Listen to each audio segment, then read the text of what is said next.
Have you ever seen the colossal mega projects that are being constructed right now?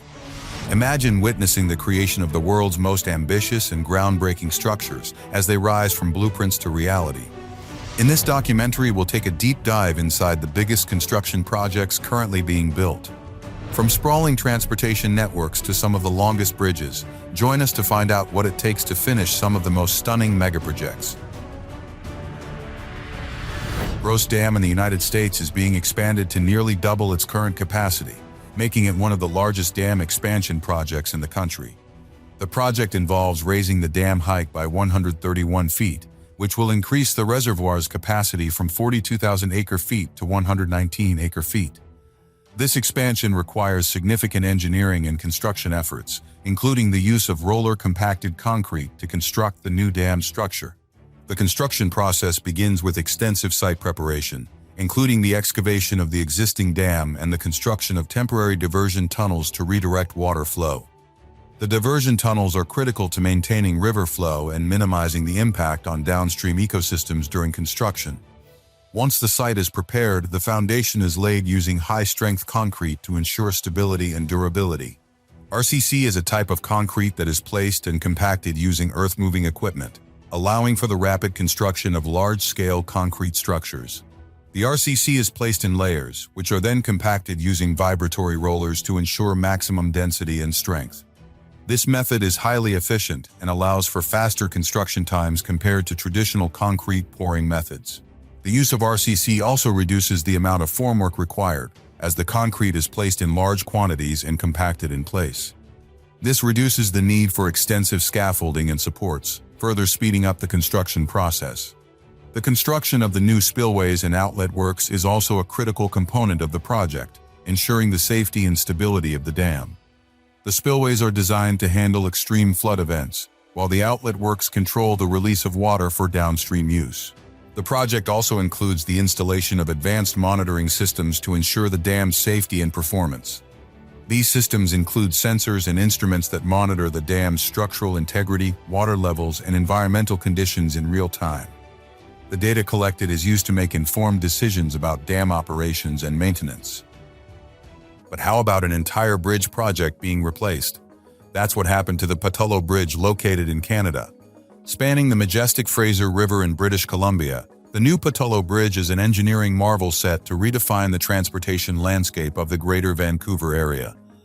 This infrastructure project was initiated in 2019 with an expected completion date sometime in 2024.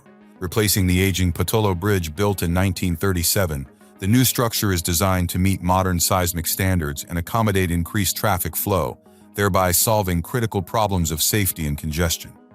The original bridge, now over 8 decades old, was deemed unable to withstand a significant earthquake and struggled to handle the 68,000 vehicles crossing daily. The new bridge will boast a wider, more robust design featuring 4 lanes that can expand to 6 in the future. It extends approximately 1.2 kilometers in length, with the main span offering clearance for river traffic below. This is a significant upgrade from the old bridge, which had lanes so narrow they were often considered hazardous. Constructed at an estimated cost of $1 billion, the project is a major investment in public safety and urban development. The workforce on this project is engaged in a variety of tasks, from massive concrete pours to intricate steelwork that involves laying enough steel cables to stretch from Vancouver to Seattle if laid end to end.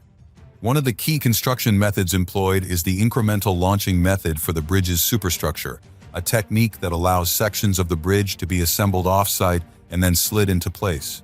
This method not only speeds up the construction process, but also minimizes the environmental impact on the river below, a crucial factor given the Fraser River's ecological significance. The new Patullo Bridge also features pedestrian and bicycle paths, reflecting a commitment to sustainable transportation options. Challenges during construction have included maintaining traffic flow on the existing bridge while constructing the new one and managing the project's environmental impacts. Advanced planning and coordination have been essential in overcoming these obstacles, ensuring the project progresses without significant delays. Tehri Dam in India is one of the largest and most complex dam projects in the country. Located on the Bhagirathi River in Uttarakhand, the dam stands at a height of 853 feet and creates a reservoir with a capacity of 2.6 million acre-feet. The construction of Tehri Dam involves several significant engineering challenges, including the dam's foundation in a seismically active region and the need to manage a large volume of water. The construction process began with extensive site preparation, including the excavation of the dam foundation and the construction of diversion tunnels to redirect the river's flow. The foundation was reinforced with high-strength concrete and rock anchors to ensure stability and durability. The dam itself was constructed using earth and rock fill, with a central clay core to provide impermeability. The construction of the diversion tunnels involved the use of tunnel boring machines to excavate the tunnels through the surrounding mountains. These machines are capable of cutting through hard rock and soil, creating a smooth tunnel lining that minimizes water leakage. The TBMs were equipped with advanced sensors and monitoring systems to ensure precise alignment and minimize the risk of collapse. Once the foundation and diversion tunnels were complete, the dam's main structure was built using a combination of earth, rock, and concrete. The materials were placed in layers and compacted using heavy machinery to ensure maximum density and strength. The clay core was constructed in sections, with each section carefully compacted and tested for impermeability. The Tehri Dam project also included the construction of a power plant at the base of the dam. This plant houses multiple hydroelectric turbines capable of generating 1,000 megawatts of electricity. The turbines are driven by water released from the reservoir, which flows through large penstocks and turns the turbine blades. The electricity generated is transmitted to the national grid through high-voltage transmission lines. São Paulo Metro Line 4 in Brazil is a critical infrastructure project designed to improve public transportation in one of the world's largest cities.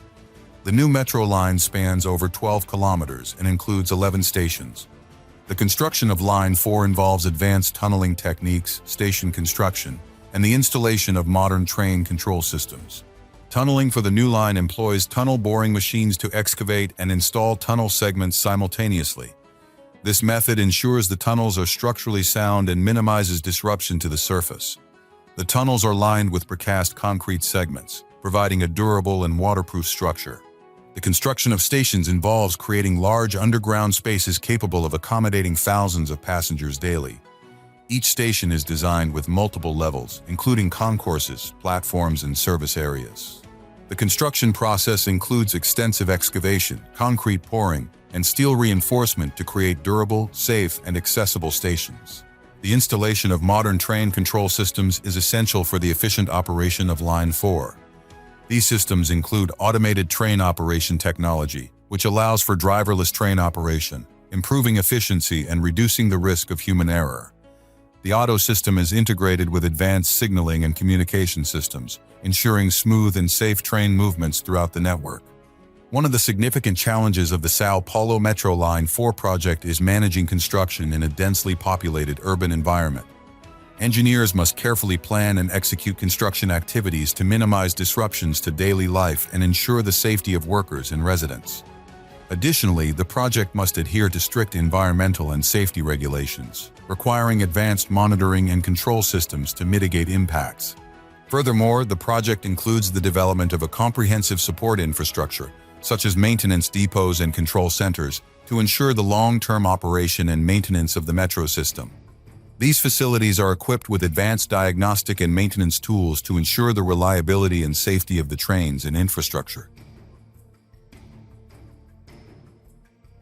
Old Oak Common Station in the United Kingdom is a key component of the High Speed 2 project, envisioned to become a major rail interchange. This station is designed to integrate HS2 with the existing Crossrail and Great Western Main Line, making it a significant node in London's transport network. The construction involves several sophisticated engineering challenges and innovative construction methods. The project primarily utilizes the cut and cover technique for constructing the underground sections. This method begins with the excavation of a large trench, which is then lined with concrete to form the walls and base of the station. The structure is built within this trench before it is covered over again. This approach minimizes the impact on the surrounding urban environment and reduces the need for extensive tunneling. The excavation alone is a massive undertaking requiring the removal of thousands of cubic meters of earth, which is then transported away from the site. Construction at Old Oak Common involves significant use of prefabricated elements and modular construction techniques. Prefabrication allows various components of the station, such as platform sections, staircases, and wall panels, to be manufactured off-site in controlled conditions. These components are then transported to the site and assembled, which improves quality control and speeds up the construction process.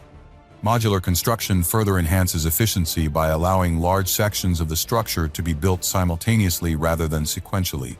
One of the critical challenges in the construction of Old Oak Common is integrating the new station with the existing rail infrastructure without causing significant disruptions.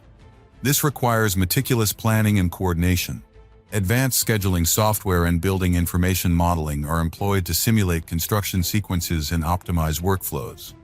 BIM is particularly valuable as it allows engineers to create detailed 3D models of the station and its components, facilitating clash detection and ensuring all elements fit together perfectly.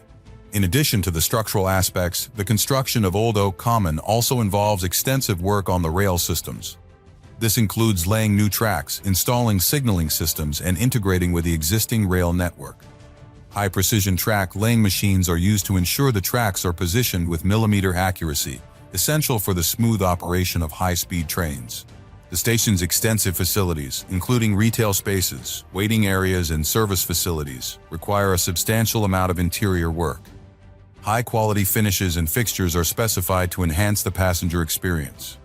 The integration of advanced passenger information systems, ticketing machines, and security systems is also a major focus, ensuring the station is equipped to handle high volumes of passengers efficiently and safely. Traveling away from Mexico, we travel to Japan for a city megaproject. The country is set to unveil Woven City in 2024, a fully integrated smart city located at the base of Mount Fuji. This pioneering project, spearheaded by Toyota, covers an area of 175 acres, equivalent to about 100 football fields, and is designed as a living laboratory for futuristic technologies. Woven City's design incorporates 3 types of streets: one for faster vehicles, one for a mix of lower speed, personal mobility, and pedestrians, and one for pedestrians only. This segregation aims to optimize traffic flow and enhance safety in urban settings. Toyota plans to populate Woven City with 360 residents initially, mainly consisting of its employees and their families, with plans to expand the population to over 2,000 people, including scientists, researchers, and tourists. The infrastructure of Woven City is another marvel, boasting a 100% sustainable energy supply, primarily through hydrogen fuel cells, a significant leap towards carbon neutrality. The building materials in Woven City will include traditional wood with a modern twist, incorporating robotic production methods to maximize durability and environmental efficiency. The use of wood aims to reduce the carbon footprint associated with concrete and steel construction. The city also integrates extensive green spaces, equivalent in area to nearly 25 Olympic-sized swimming pools, designed to improve air quality and provide residents with open, naturalistic environments. The city's waste management system will be highly automated, utilizing technology to sort and recycle waste, significantly reducing the per capita waste production compared to traditional cities.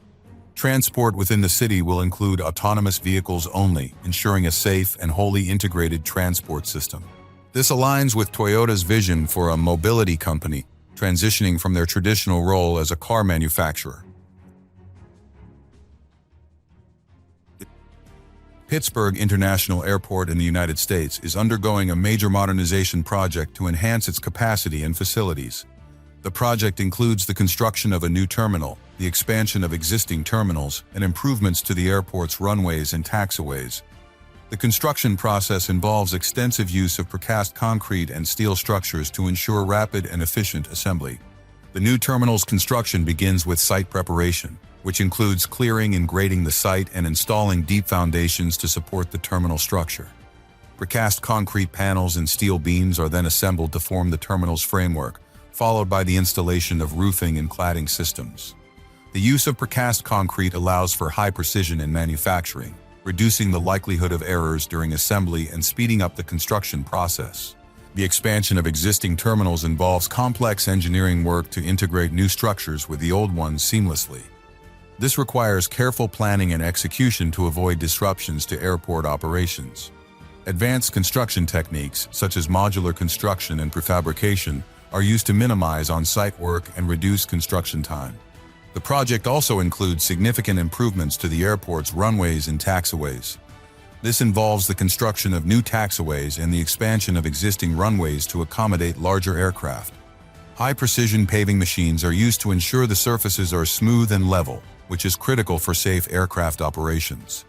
Additionally, advanced lighting and navigation systems are installed to enhance visibility and safety. It's time to travel over to the country of China. Here, the Shanghai-Nantong Yangtze River Bridge is a major infrastructure project designed to improve connectivity between Shanghai and Nantong.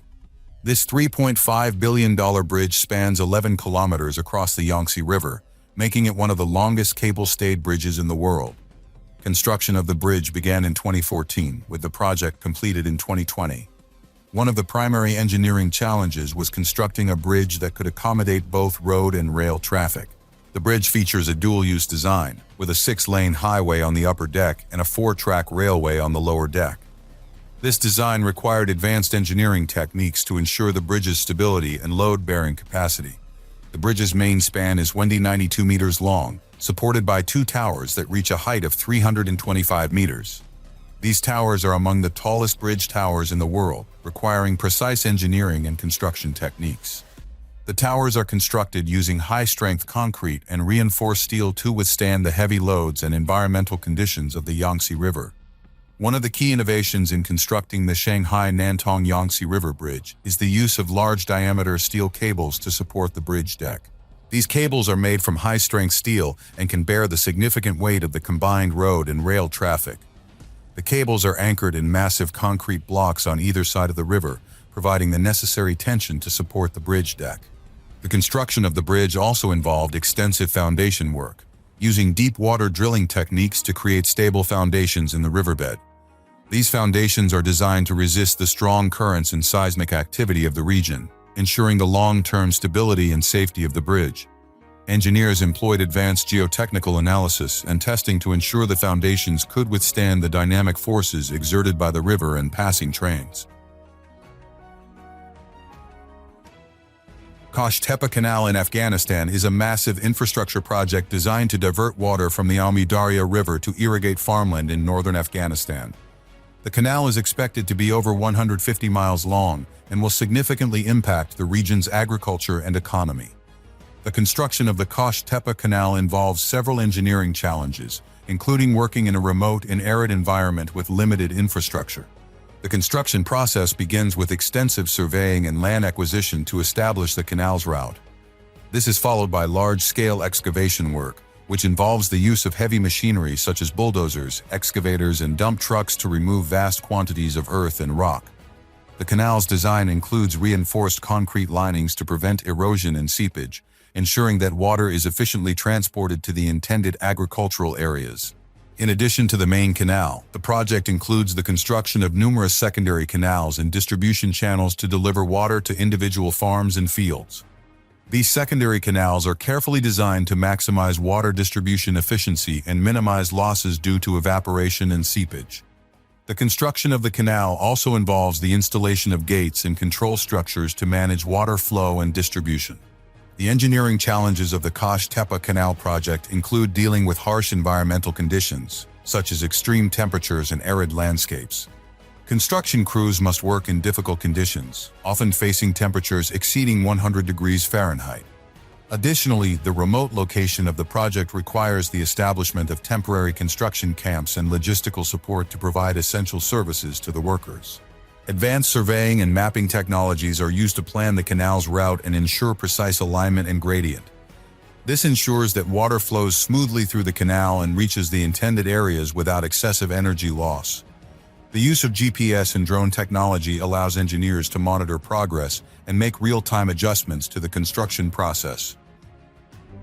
The Waimea Community Dam in New Zealand, set to become operational in 2022, is a significant project aimed at providing a reliable water supply for the Tasman region. The construction of this earth-filled dam involved complex engineering techniques to address the unique geological and environmental challenges of the site. The dam, standing 174 feet tall and 10 feet long, is designed to store approximately 13 billion gallons of water. The construction process began with extensive site preparation, including the excavation of a large foundation trench to ensure a stable base for the dam. This involved removing unsuitable materials and replacing them with engineered fill. The foundation was then treated with a combination of grouting and drainage systems to manage groundwater and prevent seepage. These measures are critical for maintaining the dam's structural integrity and ensuring long-term stability. The dam's core is constructed using impervious clay, which acts as a barrier to prevent water from seeping through the structure. This clay core is flanked by zones of carefully compacted earth fill, providing support and stability. The construction of these zones involved precise layering and compaction techniques to ensure that each layer met the required specifications for density and moisture content. This meticulous process helps to prevent settlement and maintain the dam's structural integrity over time. To enhance the dam safety, a robust spillway system was designed to handle potential overflow during periods of heavy rainfall. The spillway consists of a concrete chute and energy dissipation structures, which are designed to safely convey excess water downstream without causing erosion or damage to the dam. The design and construction of the spillway required careful planning and execution, taking into account the potential impacts of extreme weather events and climate change. The construction of the Waimea Community Dam also included the development of extensive monitoring and control systems. These systems involve the installation of piezometers, inclinometers, and other instrumentation to monitor the dam's performance and detect any potential issues early. This real-time data is crucial for the ongoing management and maintenance of the dam, ensuring that it operates safely and effectively. Overall, the construction of the Waimea Community Dam demonstrates the application of advanced engineering techniques and meticulous planning to create a reliable and resilient infrastructure asset. The project addresses critical water supply needs while also incorporating robust safety measures, ensuring that it serves the community and environment for years to come. Leathermouth Rail Link in Scotland is a major infrastructure project aimed at reconnecting the Leathermouth area to the national rail network. The project involves the construction of new railway tracks, the renovation of existing infrastructure, and the creation of new stations. The construction process involves several significant engineering challenges, including working in a densely populated urban environment and integrating with existing rail infrastructure. The construction process begins with extensive site preparation, including the clearing and grading of the site and the installation of deep foundations to support the new railway tracks. The tracks are constructed using high-quality steel rails and reinforced concrete sleepers, which provide durability and stability. The construction process also involves the installation of advanced signaling and communication systems to manage train movements and ensure passenger safety. The renovation of existing infrastructure includes the upgrading of bridges, tunnels, and level crossings to accommodate the new railway tracks. This requires careful planning and execution to avoid disruptions to road and rail traffic. Advanced construction techniques such as prefabrication and modular construction are used to minimize on-site work and reduce construction time. The construction of new stations involves the use of high-quality materials and modern design principles to create comfortable and efficient passenger facilities. The stations are equipped with advanced ticketing systems, passenger information displays, and security systems to enhance the passenger experience. The integration of green spaces and public art also contributes to the aesthetic appeal of the stations. We have to travel to Canada next for the construction of the Site C Dam Megaproject. Initiated in 2015, this dam spans a breathtaking 1,050 meters across and towers 60 meters high, and it's set to become the third dam and hydroelectric generating station on the Peace River. With a total project cost soaring to approximately $12 billion, Site C is designed to deliver 100 megawatts of capacity, enough to power about 450,000 homes per year in British Columbia. This makes it one of the most significant investments in renewable energy in North America. The construction of Site C is a logistical marvel, involving up to 14,500 workers at the peak of its development. The project utilizes more than 5 million cubic meters of concrete, enough to build a sidewalk around the equator. One of the primary challenges faced by the Site C project is maintaining environmental and social stewardship. The dam's construction involves significant alterations to the landscape, including the flooding of over 5,500 hectares of land, which has necessitated extensive wildlife mitigation strategies and the development of new agricultural lands to compensate for those submerged. The use of roller-compacted concrete technology allows for the dam's speedy and efficient construction, while minimizing the environmental footprint typically associated with traditional concrete pouring. This method involves layering thin sheets of concrete that are compacted by vibratory rollers to achieve optimum density and stability. The dams, spillways, and powerhouses are engineered to withstand significant geological events, ensuring the structure's longevity and safety. The integration of advanced seismic technology further underscores the commitment to making Site C a resilient energy source for generations. The size of Site C's reservoir is about twice the size of Vancouver's Stanley Park, a scale that puts into perspective the vastness of this undertaking. The energy generated by Site C could offset approximately 2.9 million tons of carbon dioxide emissions each year, equivalent to taking over 570,000 cars off the road. San Diego International Airport in the United States is undergoing a major expansion to enhance its capacity and facilities. This project includes the construction of a new Terminal 1, which will replace the existing terminal and increase the airport's capacity by 11 million passengers per year.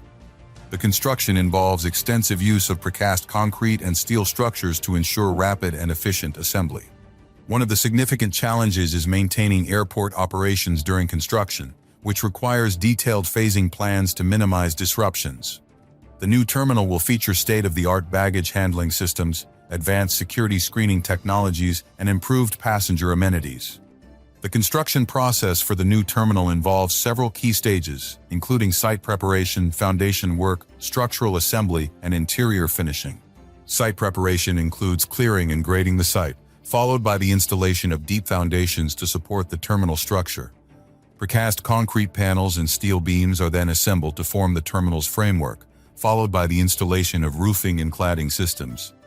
The use of precast concrete allows for high precision in manufacturing, reducing the likelihood of errors during assembly and speeding up the construction process. The terminal's advanced baggage handling system involves installing miles of conveyor belts, scanners, and sorting machines. These systems are designed to handle thousands of bags per hour with high accuracy, ensuring that passengers' luggage is efficiently processed and delivered. The security screening area is equipped with the latest technologies, including body scanners, automated lanes, and advanced detection systems to enhance security and reduce waiting times. The construction of the terminal also includes extensive interior work.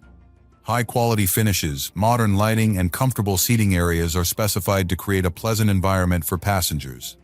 Retail and dining areas are designed with flexibility in mind, allowing for easy reconfiguration as needs change. The project also involves significant improvements to the airport's runways and taxiways, including the construction of new taxiways and the expansion of existing runways to accommodate larger aircraft. These enhancements are critical to increasing the airport's capacity and efficiency. The Rogfast Tunnel in Norway is a major infrastructure project designed to improve connectivity between the cities of Stavanger and Bergen. The tunnel, once completed, will be the longest and deepest undersea road tunnel in the world, spanning 27 kilometers and reaching depths of 390 meters below sea level. The construction of the Rogfast Tunnel involves advanced tunneling techniques, extensive earthworks, and the installation of modern traffic management systems. Tunneling for the Rogfast project employs tunnel boring machines to excavate and install tunnel segments simultaneously. This method ensures the tunnels are structurally sound and minimizes disruption to the surface. The tunnels are lined with precast concrete segments, providing a durable and waterproof structure.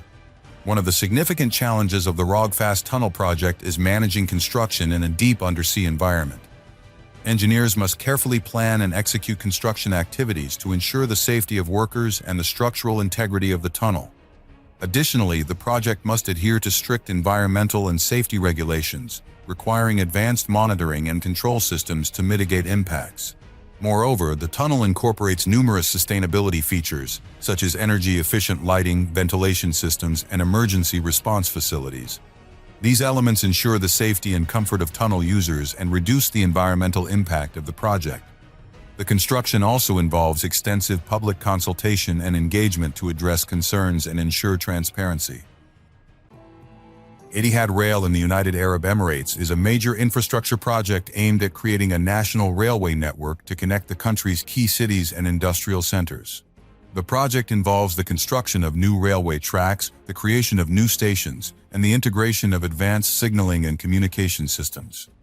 The construction process involves several significant engineering challenges, including working in a desert environment and integrating with existing transport infrastructure. The construction process begins with extensive site preparation, including the clearing and grading of the site and the installation of deep foundations to support the new railway tracks. The tracks are constructed using high-quality steel rails and reinforced concrete sleepers, which provide durability and stability. The construction process also involves the installation of advanced signaling and communication systems to manage train movements and ensure passenger safety. The construction of new stations involves the use of high-quality materials and modern design principles to create comfortable and efficient passenger facilities. The stations are equipped with advanced ticketing systems, passenger information displays, and security systems to enhance the passenger experience. The integration of green spaces and public art also contributes to the aesthetic appeal of the stations. The project also includes the construction of maintenance depots and freight terminals to support the operation of the railway network. These facilities are equipped with advanced machinery and equipment to ensure the efficient maintenance and operation of the trains. The construction of these facilities involves the use of high-quality materials and modern construction techniques to create durable and efficient structures.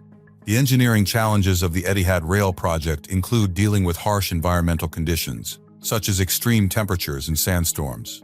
Construction crews must work in difficult conditions, often facing temperatures exceeding 120 degrees Fahrenheit. Additionally, the remote location of some sections of the railway requires the establishment of temporary construction camps and logistical support to provide essential services to the workers. Advanced surveying and mapping technologies are used to plan the railway routes and ensure precise alignment and gradient. This ensures that trains can travel at high speeds and reach their destinations efficiently. The use of GPS and drone technology allows engineers to monitor progress and make real-time adjustments to the construction process. But what about one of the tallest megaprojects ever built in Canada? The One, a skyscraper set to redefine Toronto's skyline, is scheduled for completion in 2024. Located at the intersection of Yonge and Bloor, this structure is designed to be Canada's tallest building at a height of 308 meters. Spanning 85 floors, the One features a mixed-use design that combines luxury residential units, high-end retail spaces, and boutique offices.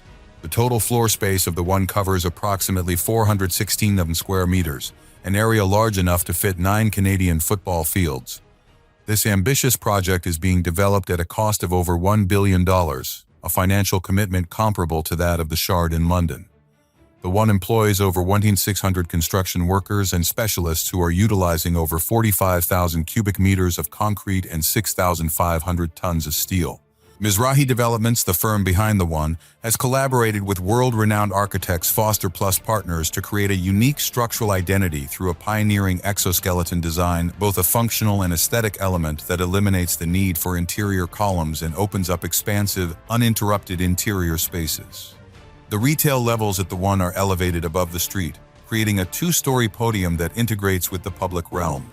This podium includes a transparent facade that stretches up to 16 meters high, which will house flagship stores and bring a new level of luxury retail experience to Toronto.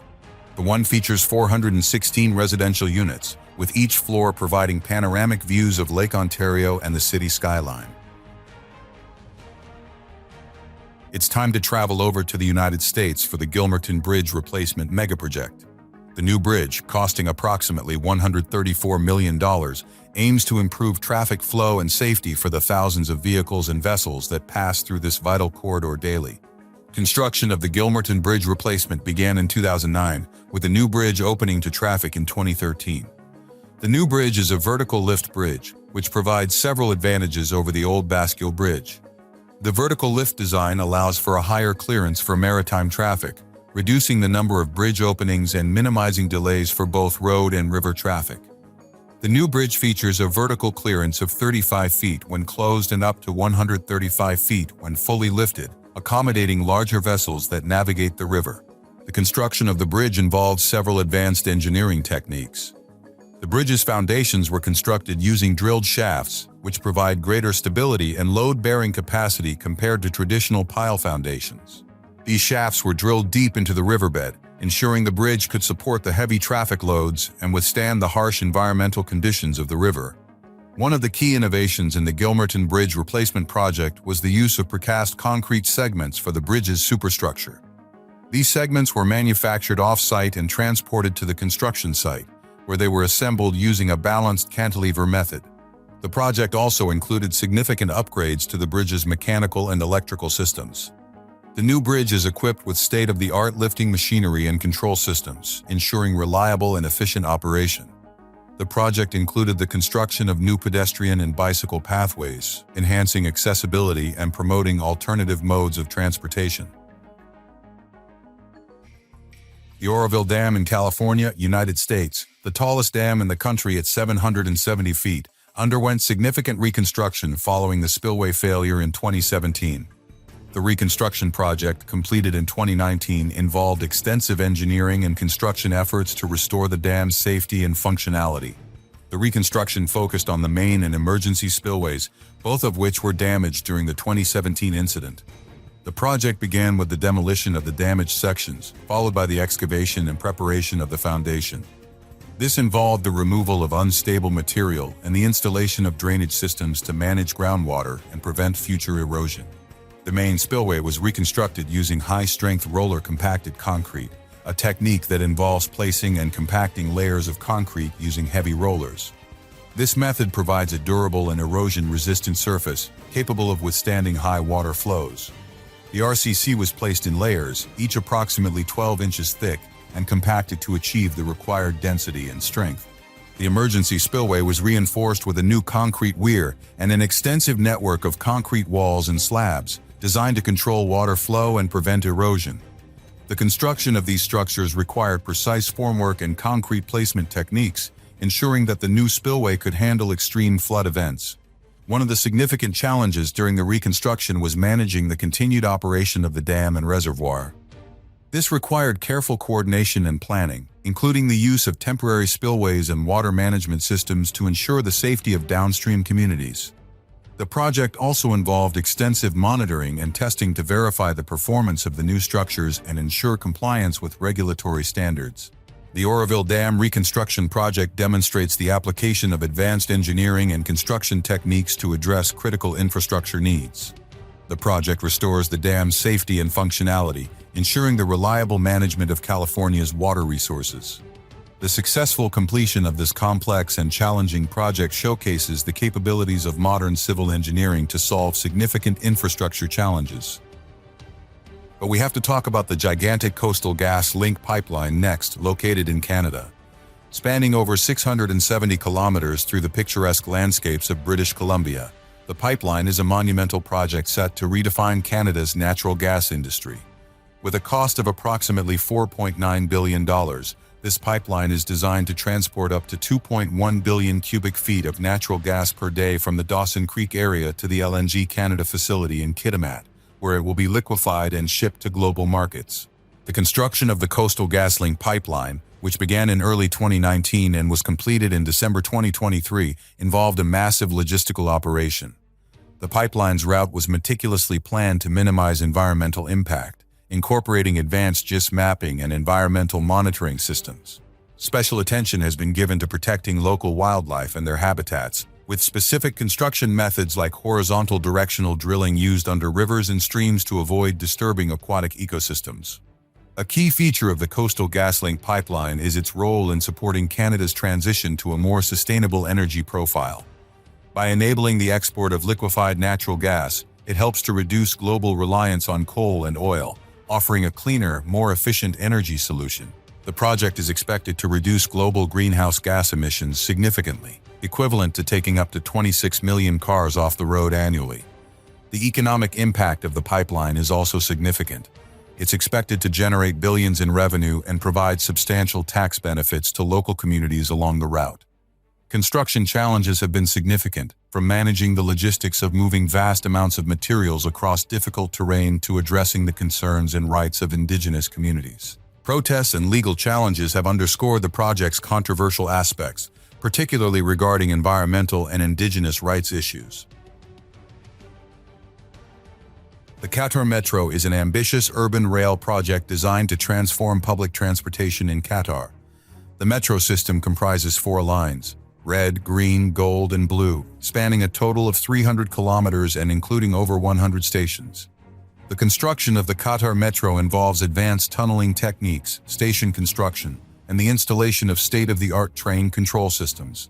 Tunneling for the metro lines employs tunnel boring machines, which are large cylindrical machines that excavate and install tunnel segments simultaneously.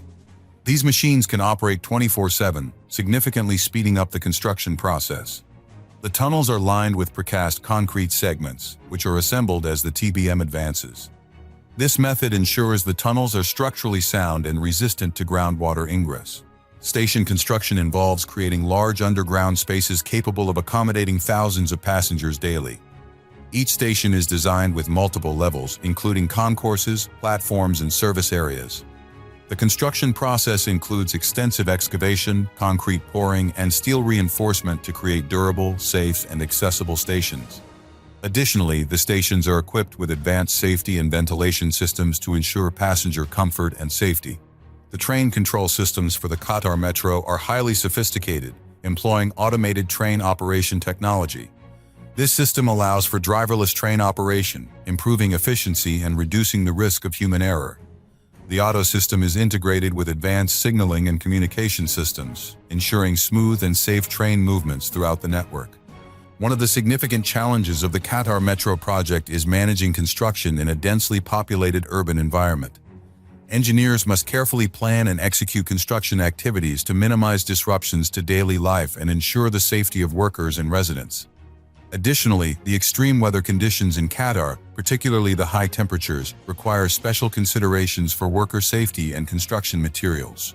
Furthermore, the project includes the development of a comprehensive support infrastructure, such as maintenance depots and control centers, to ensure the long-term operation and maintenance of the metro system. These facilities are equipped with advanced diagnostic and maintenance tools to ensure the reliability and safety of the trains and infrastructure. Moving on, let's go to Indonesia next, where Nusantara, the future capital of Indonesia, is a groundbreaking megaproject set to complete its first phase in 2024. This ambitious endeavor aims to relocate the capital from the overcrowded Jakarta to Borneo's more geographically stable environment, spanning an area over 256,000 hectares, roughly 4 times the size of New York City. The relocation initiative is driven by Jakarta's susceptibility to flooding, congestion, and rapid sinking, which Nusantara aims to alleviate with state-of-the-art urban planning. Designed to be a smart city, Nusantara will incorporate sustainable practices such as green buildings, a central artificial intelligence system, and comprehensive public transport networks that minimize carbon footprints. Nusantara's infrastructure development is massive, with the government budgeting approximately $34 billion for initial phases. This includes constructing new government buildings, residential areas, and essential services projected to host a population of 1.5 million people by 2045. The city's design emphasizes accessibility, aiming for residents to reach essential services within a 10-minute walk, markedly enhancing urban mobility compared to traditional cities. Unique to Nusantara is its energy blueprint, relying 100% on renewable sources. This includes solar farms and hydroelectric power, which contrast sharply with the coal-dependent energy production in other parts of Indonesia. Economically, the project is set to create over 100,000 jobs, with a focus on high-tech and green jobs, aiming to shift the economic balance from Java and stimulate growth in lesser-developed regions of Indonesia. While the size of Egypt's new administrative capital is similar, Nusantara's integration of environmental and digital technologies sets it apart as a model for future cities globally. The project includes plans for a central administrative district that is about 5,600 hectares, close to the size of 7,000 Olympic-sized swimming pools. Transport infrastructure within Nusantara will be unparalleled, featuring autonomous vehicles and a ban on combustion engines within the city center. But what about the International Thermonuclear Experimental Reactor project located in France? Located in St. Paul-les-Durance, this international project involves 35 countries and has an estimated cost of around $25 billion. Construction of the project began in 2010, with the project entering its assembly phase in 2020. The reactor is designed to produce 500 megawatts of fusion power from an input of 50 megawatts, achieving a tenfold energy gain, which would be a groundbreaking milestone in fusion technology. The primary construction challenge is the sheer scale and complexity of the reactor components, many of which are being manufactured and assembled for the first time. The core of the project is the tokamak, a donut-shaped vacuum chamber where the fusion reaction occurs. The tokamak must withstand extreme conditions, including temperatures of up to 150 million degrees Celsius, 10 times hotter than the core of the Sun. This requires using superconducting magnets to create a powerful magnetic field that confines the hot plasma within the chamber, preventing it from contacting the walls. The construction of these superconducting magnets is a major engineering feat. Each magnet, known as a toroidal field coil, weighs around 360 tons and comprises several kilometers of superconducting cable. These cables are made from a special alloy that becomes superconducting at very low temperatures, maintained by cooling systems using liquid helium. The project also involves constructing numerous supporting facilities, including cryogenic plants, cooling towers, and electrical substations. These facilities are essential for maintaining the reactor's operation and ensuring the safety and stability of the fusion process. One of the key innovations in the project is the use of remote handling systems for maintenance and repairs. Given the extreme conditions inside the tokamak, human access is impossible, necessitating the development of robotic systems capable of performing complex tasks with high precision. These systems are designed to operate in the harsh environment of the reactor, handling radioactive materials and high temperatures. The NorthConnex Tunnel in Sydney, Australia, completed in 2020, is a critical infrastructure project designed to alleviate traffic congestion and improve connectivity between the M1 Pacific Motorway and the M2 Hills Motorway. This 5.6-mile twin tunnel project involved several innovative engineering techniques and addressed various challenges posed by the urban environment. The construction of the NorthConnex Tunnel began with the excavation of deep access shafts, providing entry points for tunnel boring machines. These machines were specially designed to excavate through the sandstone and shale prevalent in the region. Each TBM, over 470 feet long, used rotating cutter heads to grind through the rock, creating the tunnel bore. The excavated material was transported out of the tunnel using conveyor belts and hoisted to the surface through the access shafts. The tunnel lining was constructed using precast concrete segments, which were installed by the TBMs as they advanced. These segments, designed to withstand the high pressures at depth, were bolted together to form a watertight lining. The use of precast segments allowed for rapid construction and high-quality control, ensuring the structural integrity of the tunnels. One of the primary engineering challenges was managing the ventilation and safety systems required for a long tunnel. The NorthConnex Tunnel features a state-of-the-art ventilation system, including jet fans and exhaust stacks, designed to maintain air quality and manage smoke in the event of a fire.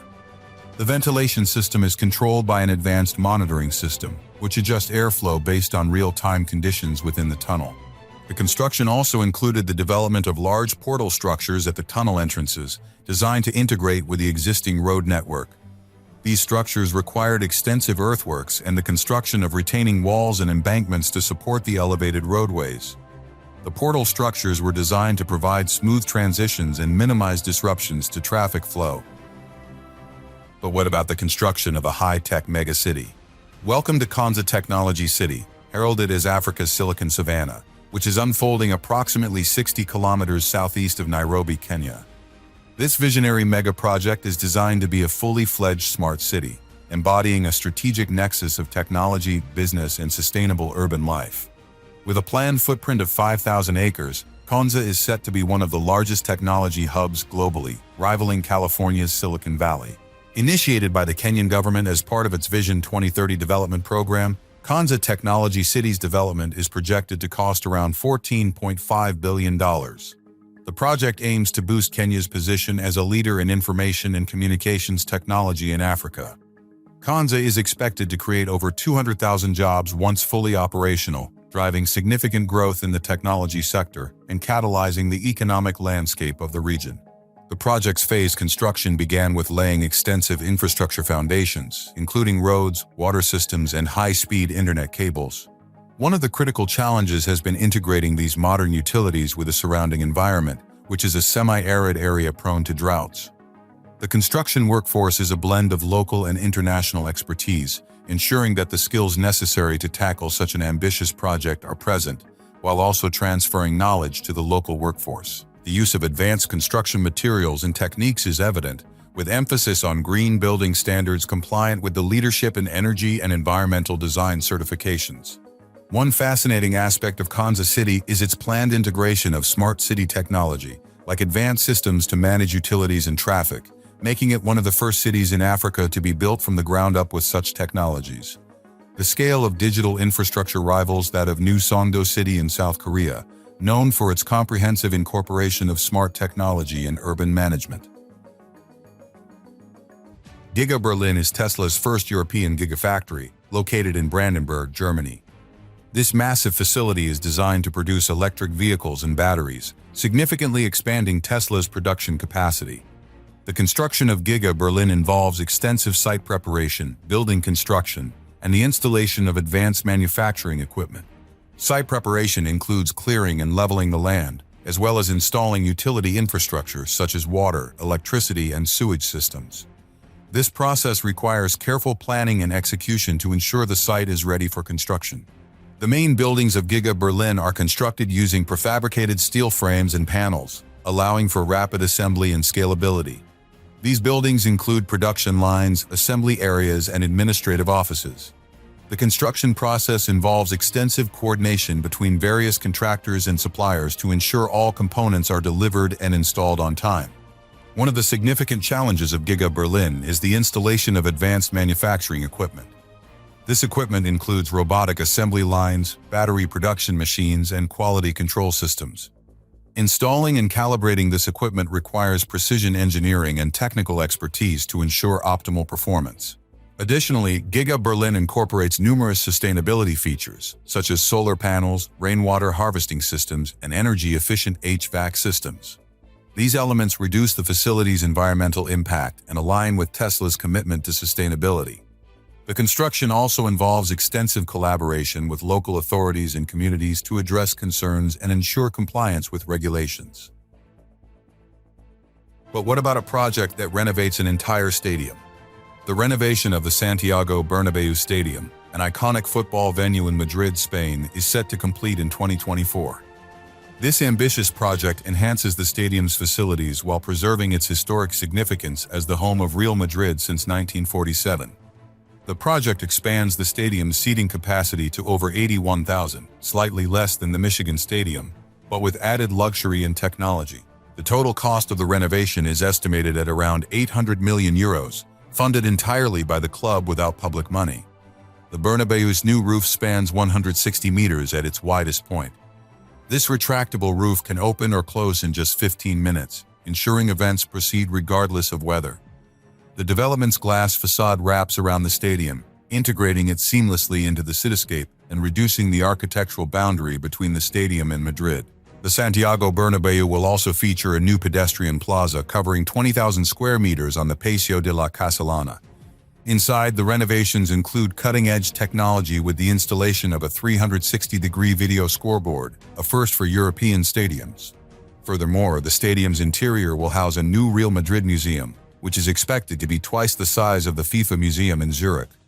The new Bernabéu is equipped with solar panels covering 10,000 square meters, capable of generating enough energy to power 400 homes. This initiative not only aligns with global sustainability goals, but also sets a new standard for sports facilities worldwide. We move over to Australia next for the Shell Prelude FLNG megaproject. This $12.6 billion project involves constructing a massive floating platform, which is the largest floating structure ever built. The FLNG facility is 488 meters long, 74 meters wide, and weighs approximately 600,000 tons when fully loaded. The hull of the platform was constructed using high-strength steel to withstand the forces exerted by waves, wind, and currents. The steel plates were fabricated in sections and then assembled into large blocks, which were transported to the construction site and welded together. One of the key components of the FLNG facility is the topside, which houses the gas processing, liquefaction, and storage equipment.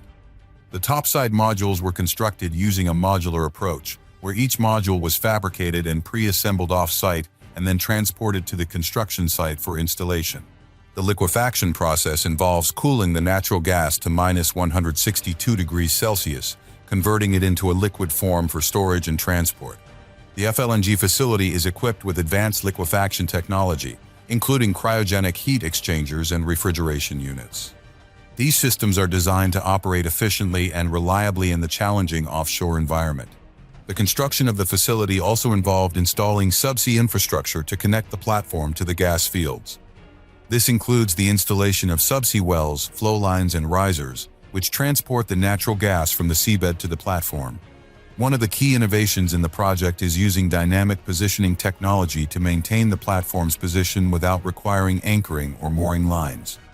The DP system uses thrusters and advanced control algorithms to counteract the forces of wind, waves, and currents, ensuring the platform remains stable and secure.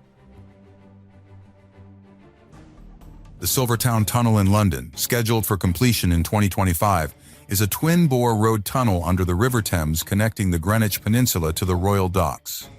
This ambitious project employs state-of-the-art tunnel boring machines, each over 82 feet long and weighing approximately 1,350 tons, designed to handle the challenging geological conditions beneath the Thames, including water-bearing gravels and stiff clays.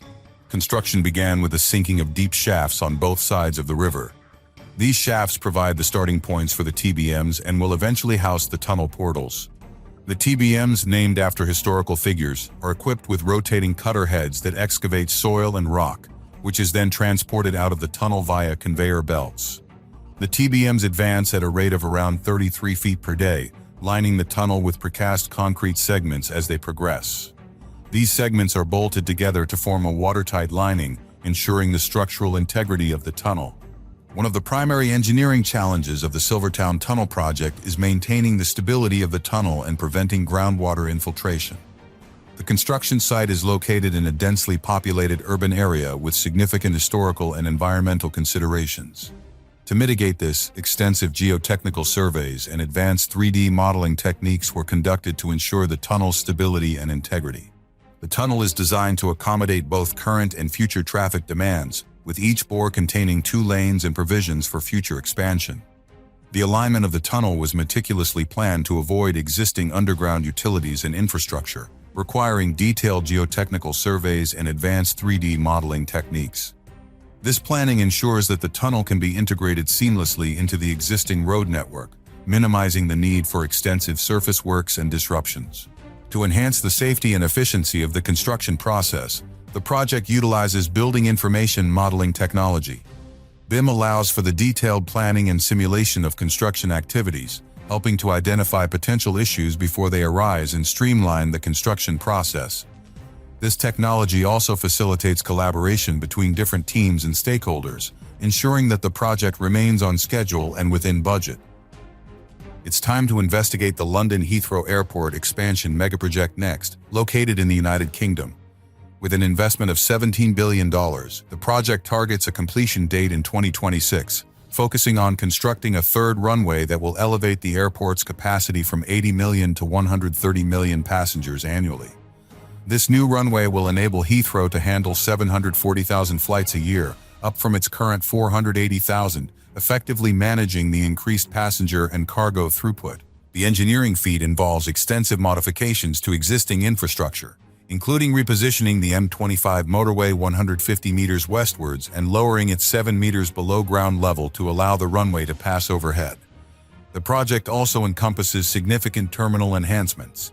Terminal 5 will be expanded, and Terminal 2 will see the development of a new satellite building. These expansions are designed to streamline passenger flow and improve the quality of services. The integration of cutting-edge technology in these terminals will focus on speeding up check-ins and security checks through biometric scanning and advanced imaging technology. The construction phase is expected to create approximately 60,000 jobs, with a significant portion focused on specialized roles in engineering and technology. This workforce is tasked with not only expanding the physical infrastructure, but also installing complex systems that will enhance operational efficiency and reduce environmental impact. The logistical challenges of this expansion are formidable. Keeping the airport operational while undergoing massive construction requires meticulous planning and execution. This includes managing around-the-clock construction schedules to minimize disruption to daily operations and deploying temporary operational facilities to ensure service continuity. Comparatively, the size and scope of Heathrow's expansion are on par with other major global infrastructure projects like the expansion of Dubai International Airport. However, Heathrow's project is unique in its focus on integrating sustainability from the ground up, setting a new standard for major transport projects worldwide. Next up, it's time to visit China for the next megaproject. The Philharmonic Concert Hall, set to open its doors in 2024, is an architectural symphony in Beijing, designed by the renowned Mad architects. Spanning over 26,000 square meters, this state-of-the-art venue is poised to become one of the premier cultural landmarks in China. Constructed at a projected cost of $300 million, the hall demonstrates a significant investment in cultural infrastructure, comparable to the Walt Disney Concert Hall in Los Angeles. The design features a vineyard-style auditorium with a seating capacity of wedding 600 people, which allows every audience member to be no more than 30 meters from the conductor. Approximately 15,000 square meters of this unique material have been used, creating a visual effect similar to that of Beijing's iconic water cube from the 2008 Olympics. The project employs more than 3,000 workers and specialists, utilizing innovative construction techniques that include the use of robotic arms for precision tasks. This level of technological engagement in its construction is rarely seen in cultural buildings and is more akin to the high-tech manufacturing processes used in skyscraper construction. Inside, the main concert hall is surrounded by rehearsal and recording studios, each designed with specialized soundproofing materials that cover a combined area of 20 square meters, more than the size of an Olympic-sized swimming pool. The venue is also equipped with advanced digital streaming technologies that allow performances to be broadcasted worldwide, reaching audiences that are multiple times the hall's physical capacity. Let's move over to Egypt now, where the Grand Egyptian Museum is being constructed. Located near the pyramids of Giza, this $1 billion project covers approximately 120 acres and showcases Egypt's rich cultural heritage through state-of-the-art exhibits and facilities. One of the primary engineering challenges was creating a stable foundation for the massive structure, given the proximity to the pyramids and the potential for archaeological discoveries during excavation. Engineers employed advanced ground-penetrating radar and other non-invasive techniques to survey the site before construction, ensuring that any significant archaeological finds could be documented and preserved. The construction of the Grand Egyptian Museum involves several advanced engineering techniques. The building's foundations require deep excavation and the use of high-strength concrete to support the massive weight of the structure. To address the region's seismic activity, engineers incorporated earthquake-resistant features, such as base isolators and flexible joints, into the design. These features help absorb and dissipate seismic energy, protecting the structure from potential damage during an earthquake. One of the most striking features of the museum is the massive 82-ton statue of Ramses Roman II, which stands in the entrance atrium. Engineers used a specially designed gantry crane and a sophisticated system of rollers and supports to transport and position the statue without causing any damage. The sheer size of the project required the coordination of thousands of workers and the management of vast amounts of materials. Engineers employed advanced project management software to monitor progress, allocate resources, and address any issues that arose during construction. The Red Line Doha Tunnel in Qatar is a key component of the Doha Metro network, designed to provide efficient and reliable public transportation. The construction of this 25-mile-long tunnel, completed in 2019, involves several engineering and logistical challenges, particularly given the region's geological conditions. The tunnel was constructed using tunnel boring machines, which are highly specialized for excavating through the soft rock and soil conditions prevalent in Doha. Each TBM was over 328 feet long and weighed approximately 1,200 tons. These machines were equipped with rotating cutter heads that excavated the soil and rock, which was then transported out of the tunnel using conveyor belts. One of the primary challenges was managing groundwater infiltration, as the tunnel route passed through areas with high water tables. To address this, engineers implemented extensive dewatering systems and designed the tunnel lining to be watertight. The tunnel segments were precast and assembled using gasketed joints, ensuring that water could not penetrate the structure. The construction also involved the careful monitoring and management of ground settlement, particularly in urban areas. Advanced geotechnical instruments, such as inclinometers and extensometers, were installed to monitor ground movements and ensure the tunnel's stability. This real-time data allowed engineers to adjust construction methods and implement corrective measures as needed, minimizing the impact on existing buildings and infrastructure. The Red Line Doha Tunnel features a dual-track system, allowing for high-frequency train services. The tunnel is equipped with state-of-the-art systems for ventilation, lighting, and emergency evacuation. The ventilation system is designed to maintain air quality and manage smoke in the event of a fire, ensuring passenger safety. The construction process also included the development of underground stations, which required extensive excavation and support systems. These stations were designed with large, open spaces to accommodate passenger flow and provide a comfortable environment. The use of advanced structural engineering techniques, such as diaphragm walls and deep foundation piles, ensured the stability and durability of these underground structures. The Red Line Doha Tunnel project showcases the application of advanced tunneling technology and engineering practices to create a modern, efficient, and resilient public transportation system. The project addresses the growing demand for sustainable transportation solutions in Doha, providing a reliable and high-capacity metro network that supports the city's development and connectivity. Let's travel to Malaysia next, where a huge railway megaproject is underway called the East Coast Rail Link. Stretching approximately 665 kilometers, the project will connect the strategic port town of Port Klang on the Straits of Malacca to Kota Baru in the northeast, slashing travel time between the east and west coasts of peninsular Malaysia. Commenced in 2017 with an anticipated completion in 2026, this ambitious project is not just a rail line. It is a key part of China's Belt and Road Initiative, showcasing a significant international collaboration. With a staggering investment estimated at $11 billion, the link is set to be one of the most extensive infrastructure projects ever undertaken in the region.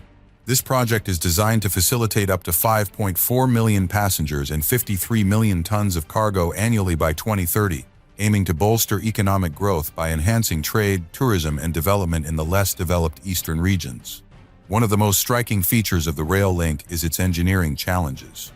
The route traverses rugged terrain, requiring the construction of more than 200 bridges and 14 tunnels through the Titiwangsa mountain range. The longest of these tunnels stretches over 16 kilometers, making it one of the longest rail tunnels in Southeast Asia. The project employs advanced tunneling methods such as tunnel boring machines and new Austrian tunneling methods, which are essential for managing the complex geology of the region. The project also introduces cutting-edge rail technology, including dual-gauge tracks that accommodate both passenger and freight trains, capable of speeds up to 160 kilometers per hour for passengers and 80 for freight. Comparatively, the length of the rail link is equivalent to the distance from London to Zurich, illustrating the vast scale of this project. However, the project has faced its share of controversies and challenges, including environmental concerns and the displacement of local communities. Additionally, financial renegotiations and geopolitical tensions have occasionally stalled progress, reflecting the complex dynamics involved in large-scale international infrastructure projects.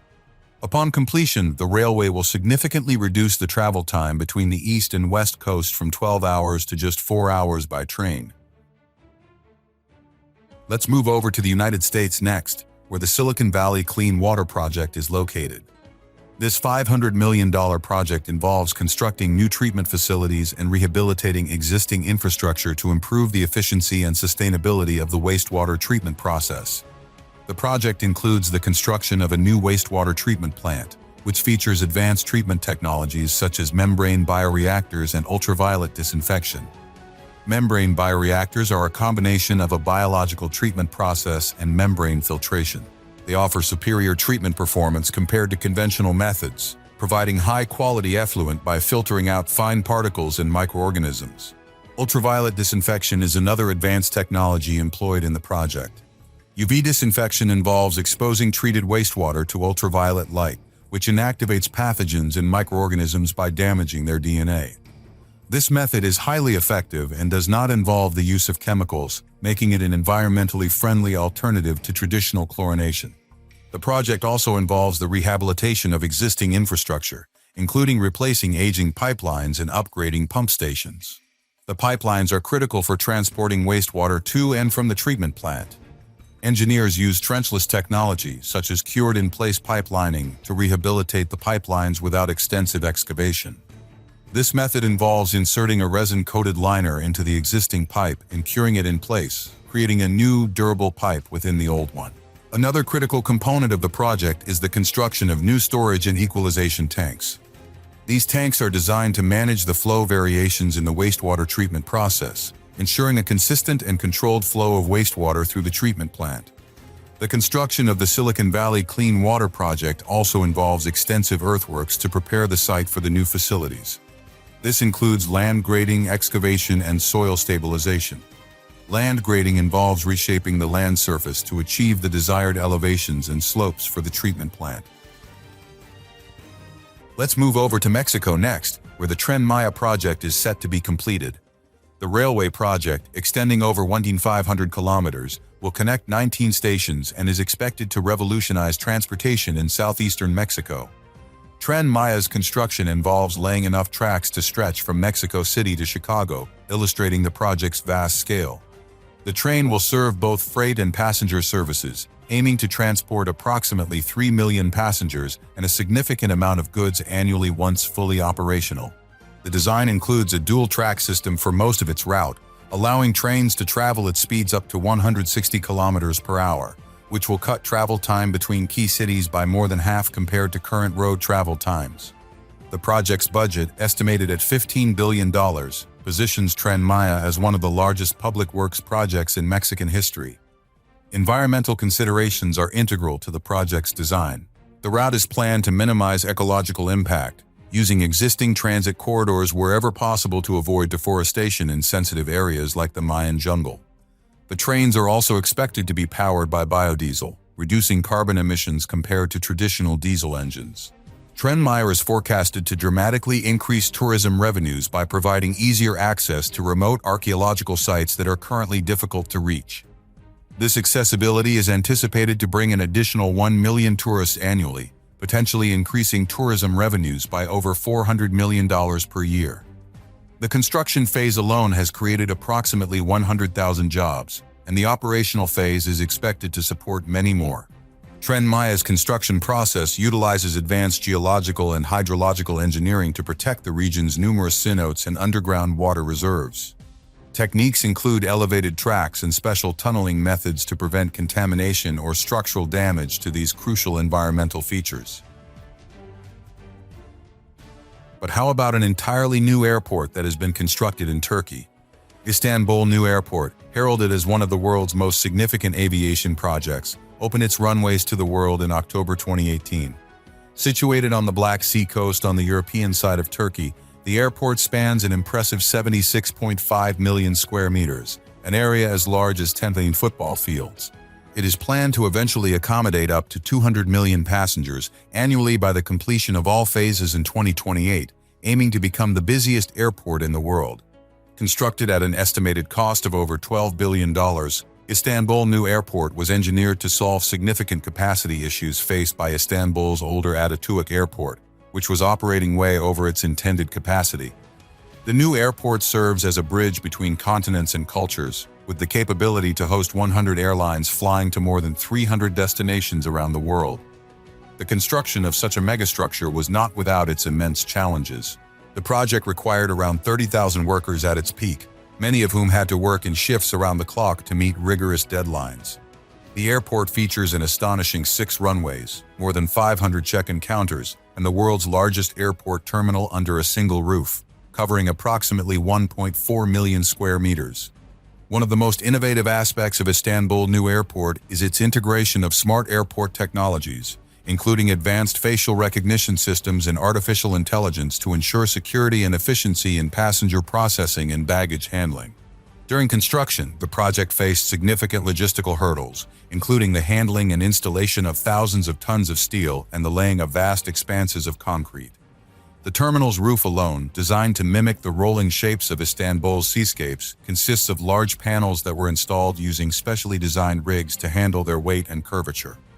Moreover, the airport is built to withstand earthquakes, a crucial feature given Istanbul's seismic activity. Engineers implemented advanced seismic isolation systems, which are designed to absorb significant ground movement, ensuring the airport remains operational even in adverse conditions. Comparatively, Istanbul New Airport's size and capacity dwarf most other mega airports around the globe.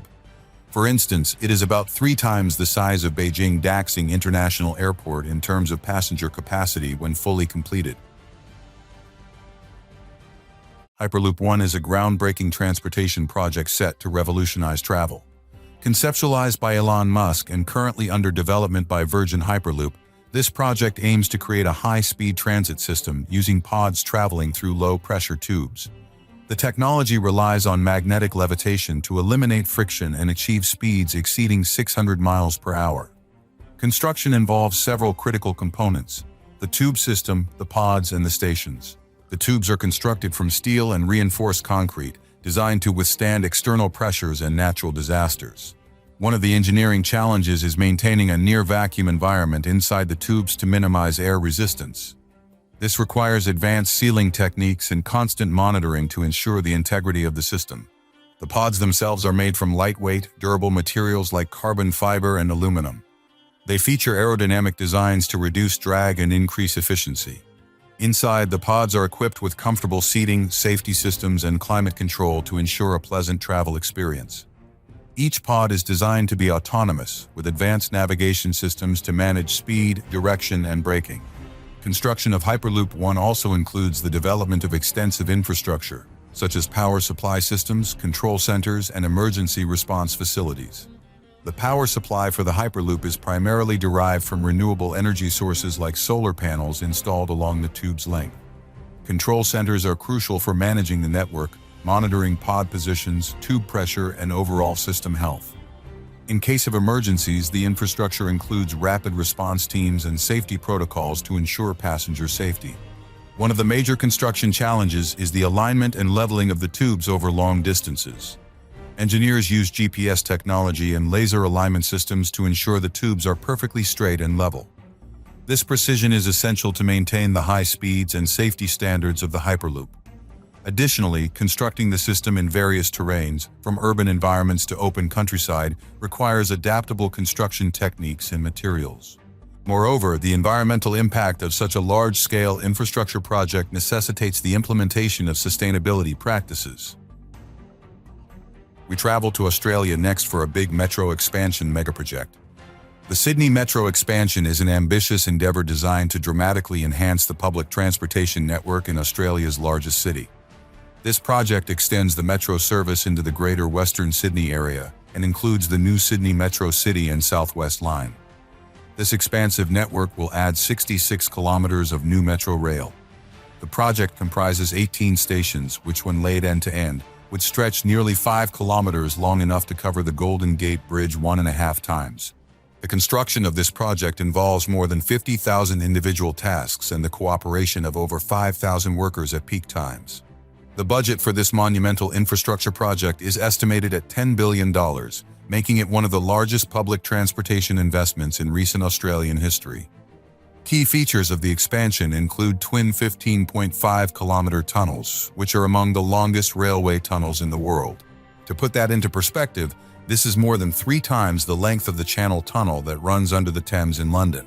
The boring machines used in their construction are massive, each weighing over 900 tons and as long as 2 Airbus A380s placed end-to-end.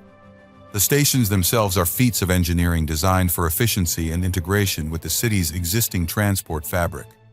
Barangaroo Station, for example, is constructed 42 meters below ground level, which is as deep as a 12-story building is tall. Sydney Metro's new rolling stock will also set a new standard for public transport in the region. Trains are designed to be fully automated and driverless, featuring real-time route information and the capacity to move 40,000 passengers per hour in each direction, which matches the throughput of some of the busiest metro systems in the world, like those in Paris or Tokyo. But we haven't talked about the Maputo-Catum Bridge yet, located in Mozambique. Construction of this bridge began in 2014 and was completed in 2018.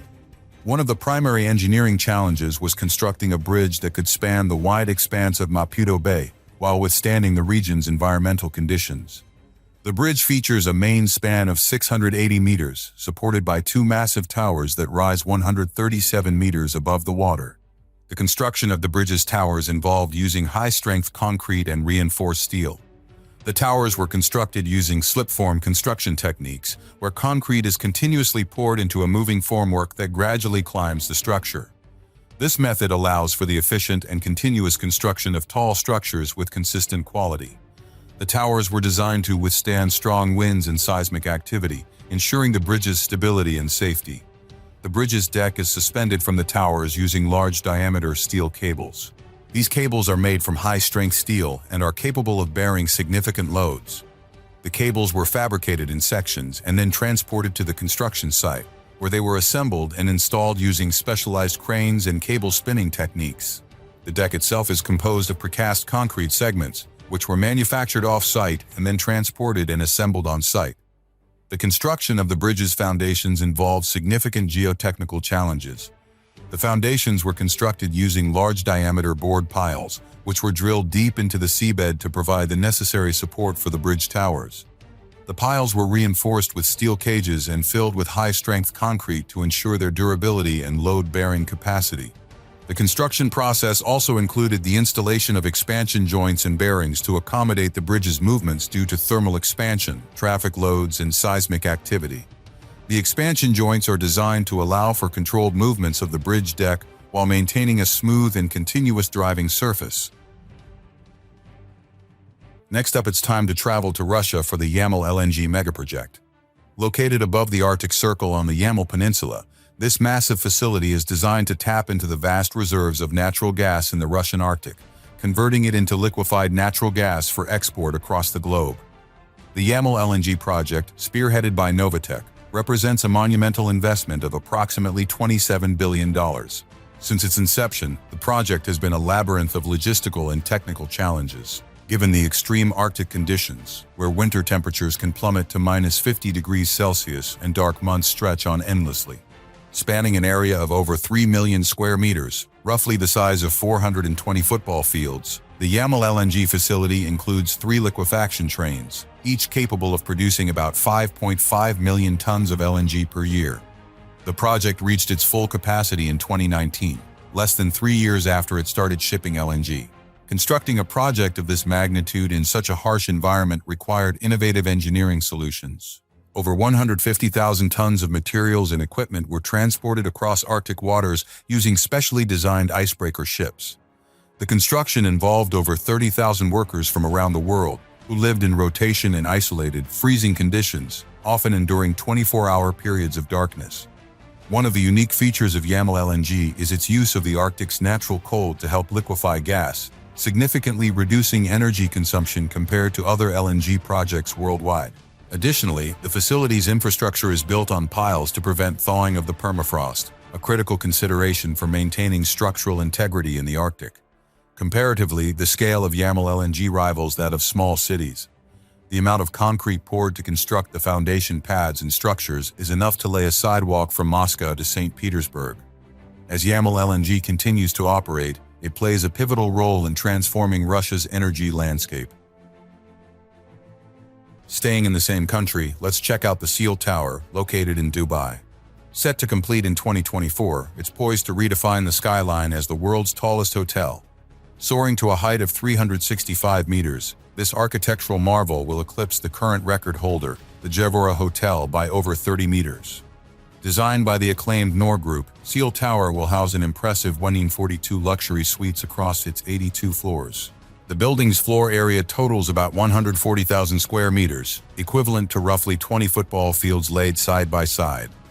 This expansive space is designed to accommodate not only guest rooms, but also an array of amenities including multiple restaurants, a health spa, and a panoramic sky terrace. Seal Tower's construction incorporates more than 11,000 tons of steel, which is about 1.5 times the amount used in the Eiffel Tower. The use of glass in the facade covers approximately 40,000 square meters, providing clear, breathtaking views from every suite and public space within the hotel. Upon completion, Seal Tower is expected to attract around 3 million visitors annually. The investment in Seal Tower is substantial, with costs estimated to exceed $1 billion. The tower will feature 4 restaurants that range from gourmet to casual dining, along with 2 bars, all designed to maximize the use of natural light and panoramic city views. In comparison to other global landmarks, Seal Tower's total usable height will be over 100 meters taller than the Shard in London, currently one of the tallest buildings in Europe. Next up, we travel over to the country of Nigeria to talk about the Third Mainland Bridge. Originally opened in 1990, The third mainland bridge spans 11.8 kilometers and is the longest of 3 bridges connecting Lagos Island to the mainland. The expansion and rehabilitation project, costing approximately $300 million, focuses on addressing structural wear and improving traffic flow in one of Africa's most populous cities. Construction commenced in 2018 with a focus on repairing the bridge's deteriorating sections and enhancing its structural integrity.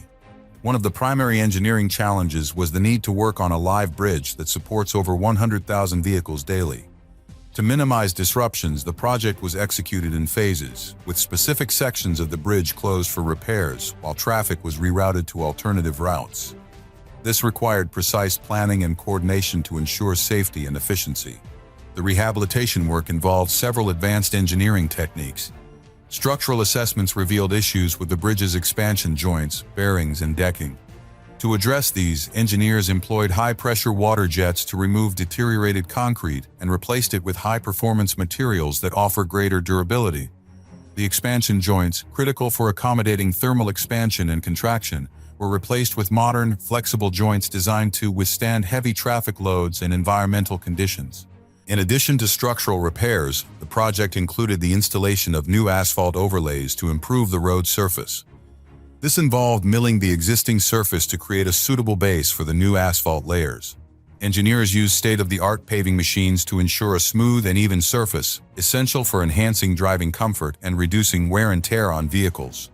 One of the innovative solutions employed in the project was the use of underwater drones to inspect and repair the bridge's underwater supports. These drones, equipped with high-definition cameras and sonar technology, provided detailed images and data on the condition of the submerged structures.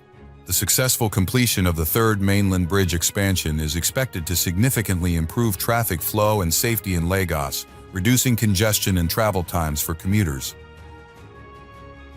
For the next megaproject, we have to travel to India, where the Gujarat International Finance Tech City is located, also known as Gift City. Situated in Gujarat, near the Sabarmati River, this monumental project is India's first operational smart city and financial hub, designed to rival global financial capitals like Singapore. Spanning over 886 acres, Gift City integrates technology with innovative planning to create a world-class infrastructure that includes commercial and residential complexes, international education zones, and technologically advanced transport systems. The inception of Gift City was driven by the vision to create an epicenter for economic activities in India that could leverage its strategic geographic location and skilled workforce. The project has an estimated cost of over $11 billion, making it one of the most ambitious urban planning initiatives in India's history. Construction began in 2012 and is progressing in phases, with several key buildings and infrastructure already operational. One of the primary challenges in constructing the city was developing an area prone to flooding. This was ingeniously addressed by elevating the entire city by about 22 feet from the surrounding land, thereby mitigating potential flood risks. Furthermore, to ensure seamless power supply, the city incorporates a dual electricity supply system, with approximately 1,000 megawatts of power plant, enough to power a city twice its size. The city also features an automated waste collection system that is the first of its kind in India, designed to handle up to 200 tons of waste daily. The construction of Gift City has required the coordination of thousands of workers across various disciplines. The use of innovative construction methods, like top-down construction for faster building completion, is a testament to the project's commitment to efficiency. The tallest tower, Gift 1, stands at 122 meters and is among the tallest buildings in Gujarat, providing a panoramic view of the entire city. The total planned built-up area in Gift City is around 62 million square feet, which is about the size of 22 Walmart supercenters put together. We have to travel back to Australia for the next gigantic project, which is called the Melbourne Metro Tunnel. This crucial development aims to enhance the capacity and efficiency of Melbourne's rail network, addressing the critical need for an urban transit solution to accommodate the city's growing population. Stretching 9 kilometers in length, the Metro Tunnel features twin tunnels, each approximately 7 meters in diameter. The construction involves the use of over 600,000 cubic meters of concrete, enough to fill 240 Olympic-sized swimming pools, and reinforcing it with 70,000 tons of steel. With a total cost estimated at $7 billion, the Melbourne Metro Tunnel is one of the most significant public transport investments in Victorian history. One of the most innovative aspects of the metro tunnel is its 5 new underground stations, which are strategically located to maximize accessibility and integrate seamlessly with Melbourne's existing transportation grid. The project includes comprehensive measures to minimize its carbon footprint, such as energy-efficient systems and the use of recycled materials wherever possible. The tunnel's construction utilizes advanced slurry shield tunneling machines that reduce the surface disruption typically associated with subway construction. Moreover, the metro tunnel will increase the network's service capacity by 45%, facilitating smoother and faster travel across the city and reducing congestion in the CBD by up to 15%. This enhancement is akin to adding an extra freeway into the city, but without the accompanying environmental toll of increased vehicle emissions. We have to talk about the Port of Duqm next, which is located in Oman. This $10 billion project covers an area of 20 hectares and includes the construction of port facilities, industrial zones, and residential areas. Construction of the Port of Duqm began in 2011, with the project expected to be completed by 2025. One of the primary challenges of this project is the remote location, which requires extensive infrastructure development to support the construction and operation of the port. This includes the construction of roads, utilities, and housing for workers, as well as the development of logistics and supply chain networks. The port facilities are designed to accommodate a wide range of vessels, including container ships, oil tankers, and bulk carriers. The construction of the port involves significant dredging and reclamation work to create deep water berths and turning basins. This requires the use of advanced dredging equipment and techniques to ensure the stability and safety of the port structures. Dredging operations at the Port of Duqm utilize cutter suction dredgers and trailing suction hopper dredgers to excavate and transport sediment from the seabed. These dredgers are capable of handling various soil conditions, from soft silt to compacted sand and rock. The construction of the port's quay walls and breakwaters involves significant engineering challenges. The quay walls are constructed using precast concrete blocks and steel sheet piles driven deep into the seabed. These structures provide the necessary strength and durability to withstand the forces exerted by large vessels and the harsh marine environment. The quay walls are built using a combination of precast concrete blocks and in-situ concrete casting. The precast blocks are manufactured off-site to ensure quality and consistency, then transported and installed using heavy-duty cranes. The steel sheet piles are driven into the seabed using hydraulic pile drivers, which provide the necessary force to penetrate the dense seabed material. It's time to travel over to India next for the Supernova Spira Megaproject, situated strategically in Sector 94, close to the bustling capital of New Delhi. This tower is part of a larger supernova project, a mixed-use development that aims to integrate luxury living with premium office spaces and high-end retail outlets. As the tallest tower in North India, Supernova Spira reaches a remarkable height of 300 meters, which makes it a standout landmark visible from miles around. The tower encompasses 80 floors, with construction anticipated to be completed in late 2024. This architectural marvel is designed to house luxurious residential units, cutting-edge commercial spaces, and a 5-star hotel, all within its soaring structure. The project, spearheaded by the renowned real estate developers Supertech Limited, is built with an investment of over $1 billion. The development is expected to significantly contribute to the local economy by creating thousands of jobs during and after construction, and by enhancing the region's attractiveness as a business and tourism hub. Constructing Supernova Spira posed unique engineering challenges, especially given the height and the mixed-use nature of the building. One of the key construction methods employed is the use of high-strength, reinforced concrete, capable of supporting the immense load of such a tall structure while withstanding seismic forces, as Noida is in a region that can experience earthquakes. The building's glass facade is not only an aesthetic feature, but also functional, designed to reduce heat gain and thereby minimize air conditioning requirements, contributing to energy efficiency. The sheer scale of the project can be visualized through its construction footprint, which is equivalent to about 50 football fields.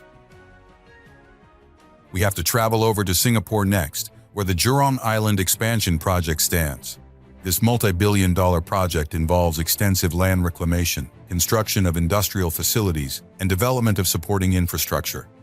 The land reclamation process at Jurong Island uses advanced dredging equipment and techniques to ensure the stability and suitability of the reclaimed land. Cutter suction dredgers and trailing suction hopper dredgers are used to excavate and transport sand from offshore borrow areas to the reclamation site.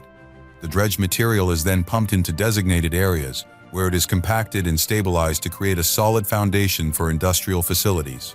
The construction of industrial facilities on Jurong Island involves significant engineering and logistical challenges. These facilities include refineries, chemical plants, storage tanks, and pipelines, which require extensive planning and coordination to ensure safe and efficient operations. Utility infrastructure is another critical component of the Jurong Island expansion. This includes the installation of water supply and distribution systems, wastewater treatment facilities, and power generation and distribution networks. The water supply system involves constructing desalination plants and reservoirs to provide a reliable source of fresh water for industrial processes. Power generation and distribution for Jurong Island involve constructing power plants and substations to supply electricity to the industrial facilities. The power plants are designed to use natural gas as the primary fuel source, with backup generators to ensure a continuous power supply in case of outages. In addition to the construction of industrial facilities and infrastructure, the Jurong Island expansion also involves the development of supporting facilities such as offices, laboratories, and storage warehouses. These facilities provide the necessary support for the industrial activities and ensure the smooth and efficient operation of the petrochemical hub. Next up, we move over to Taiwan, where the Kaohsiung Station project is well underway. This mega-project, part of the larger redevelopment of Kaohsiung's transportation infrastructure, aims to connect the city more efficiently both locally and internationally. The new Kaohsiung Station covers a sprawling area of 8.5 hectares, roughly equivalent to 11 soccer fields laid side by side, making it one of the largest railway stations under construction worldwide. This expansive scale is designed to accommodate the station's role as a hub not only for rail travel, but also for metro and bus services, integrating several modes of transport in one location. With a projected cost of over $1 billion, this station is a major investment in Taiwan's infrastructure, comparable in scope and ambition to projects like the Grand Paris Express in France. The station will include 15 tracks and 5 platforms, significantly increasing its capacity to handle up to 250,000 passengers daily, which is close to the capacity seen in London's Waterloo Station, Europe's busiest railway station. The station's design features a green canopy, an expansive roof covered in local flora, which will not only beautify the space but also improve air quality and reduce urban heat, making the station a green landmark. This roof extends over 35,000 square meters, nearly 5 times the area of an American football field. It's time to talk about the Jakarta-Bandung high-speed rail in Indonesia, which is an ambitious project aimed at significantly reducing travel time between Jakarta and Bandung from over 3 hours to approximately 40 minutes. With an estimated cost of $6 billion, this project is Indonesia's first high-speed rail venture. Construction began in 2016, focusing on advanced construction techniques and technologies. One of the primary engineering challenges was the diverse terrain between Jakarta and Bandung, necessitating the construction of numerous bridges and tunnels. The line features 13 tunnels, including the Welini Tunnel, the longest at 4.5 kilometers. The construction of these tunnels employed tunnel boring machines, essential for efficiently and safely excavating through varied geological conditions. The rail line is designed to accommodate speeds of up to 250 kilometers per hour, requiring the use of high-strength materials and precision engineering to ensure safety and stability. The tracks are laid on a slab track system, which provides greater durability and requires less maintenance compared to traditional ballast tracks.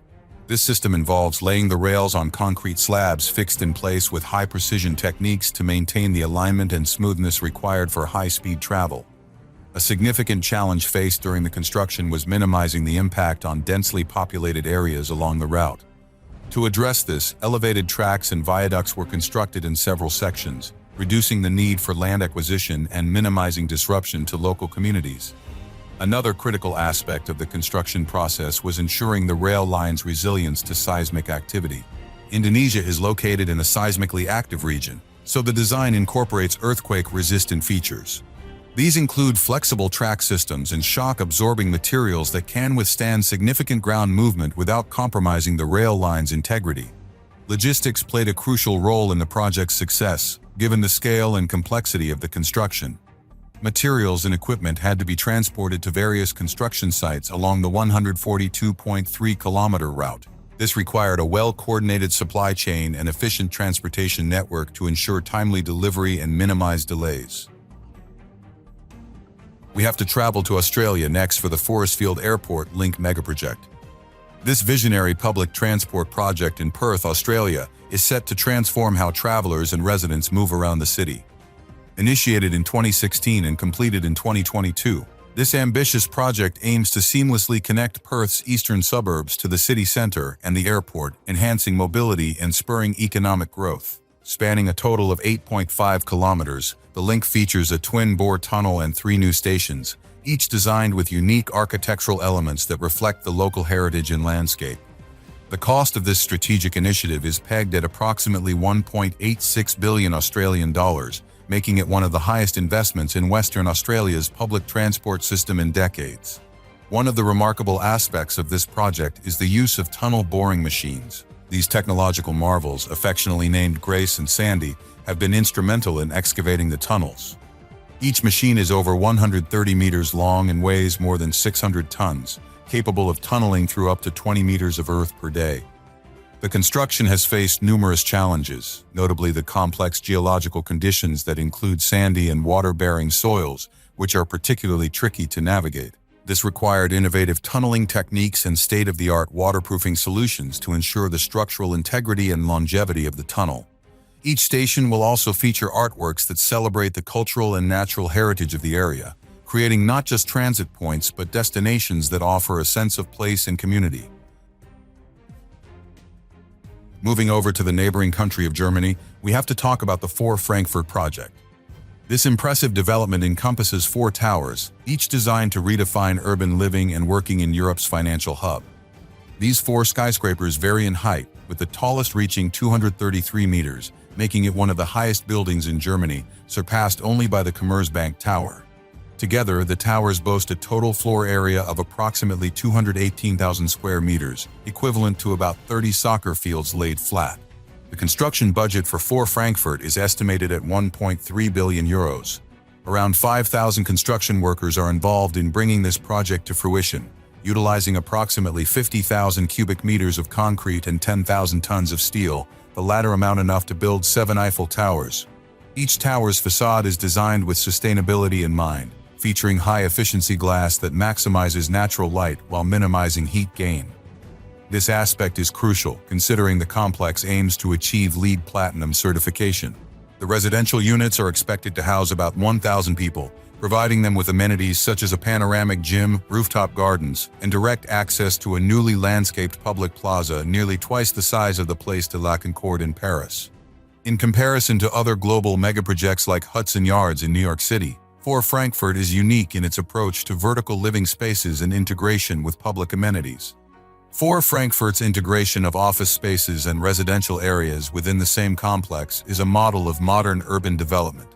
The retail spaces within 4 Frankfurt cover 8,000 square meters, including high-end shops and culinary offerings that cater to both the residents and the broader public. Next up, we have to move over to Japan for the Azabutai Hills project, located in Tokyo. The project, costing approximately $5.5 billion, covers an area of 8.1 hectares and includes 3 skyscrapers, green spaces, and public facilities. Construction of Azabutai Hills began in 2019, with the project expected to be completed by the end of 2024. One of the primary challenges of this project is the dense urban environment in which it is being built. To minimize disruption to the surrounding areas, construction is being carried out in phases, with careful planning and coordination to ensure safety and efficiency. The project features 3 high-rise buildings, with the tallest reaching a height of 330 meters. These buildings will house offices, apartments, hotels, and retail spaces, creating a vibrant mixed-use development. A key innovation in the Azabutai Hills project is the integration of green spaces and public facilities within the urban environment. The development includes a central park, which covers approximately 24,000 square meters and provides a green oasis in the heart of the city. The project also incorporates state-of-the-art sustainability features, such as energy-efficient building systems, renewable energy sources, and advanced waste management systems. One of the significant engineering challenges of the Azebutai Hills project is the construction of the underground infrastructure. This includes the creation of underground parking facilities, utility tunnels, and a pedestrian network that connects the various buildings and public spaces. Advanced tunneling and excavation techniques are used to ensure the stability and safety of the underground structures, while minimizing the impact on the surrounding environment. In addition to its architectural and environmental features, Azebutai Hills aims to create a sense of community and connectivity within the urban environment. The development includes a range of public amenities, such as schools, healthcare facilities, and community centers, which are designed to meet the needs of residents. We travel to Saudi Arabia to inspect the Sindalah Island project. Spanning approximately 840 hectares, Sindalah will be an elite destination combining luxurious living with cutting-edge infrastructure. To put its size into perspective, it's roughly twice the size of Central Park in New York City. This extensive area is designed to accommodate around 2,500 luxurious hotel rooms, more than 800 residential properties, and a plethora of amenities including marinas, sports clubs, and retail establishments. In terms of infrastructure, the project utilizes a sophisticated network of roads and bridges connecting Sindalah to the mainland, which includes one of the longest suspension bridges in the region. Planned to be completed in 2024, the use of solar energy and cutting-edge water desalination plants are poised to set benchmarks in sustainable resort development. Furthermore, the architecture is designed to blend seamlessly with the natural environment, minimizing ecological footprint and enhancing the aesthetic value of the construction. Economically, Sindalah is expected to create thousands of jobs, both during and after construction. The development is anticipated to contribute significantly to the kingdom's GDP, aligning with Saudi Vision 2030's goals of economic diversification and technological advancement. But what about the Cross River Rail project in Australia? This $5.4 billion project involves the construction of a 10.2-kilometer rail line, including a 5.9-kilometer twin tunnel under the Brisbane River and the city centre.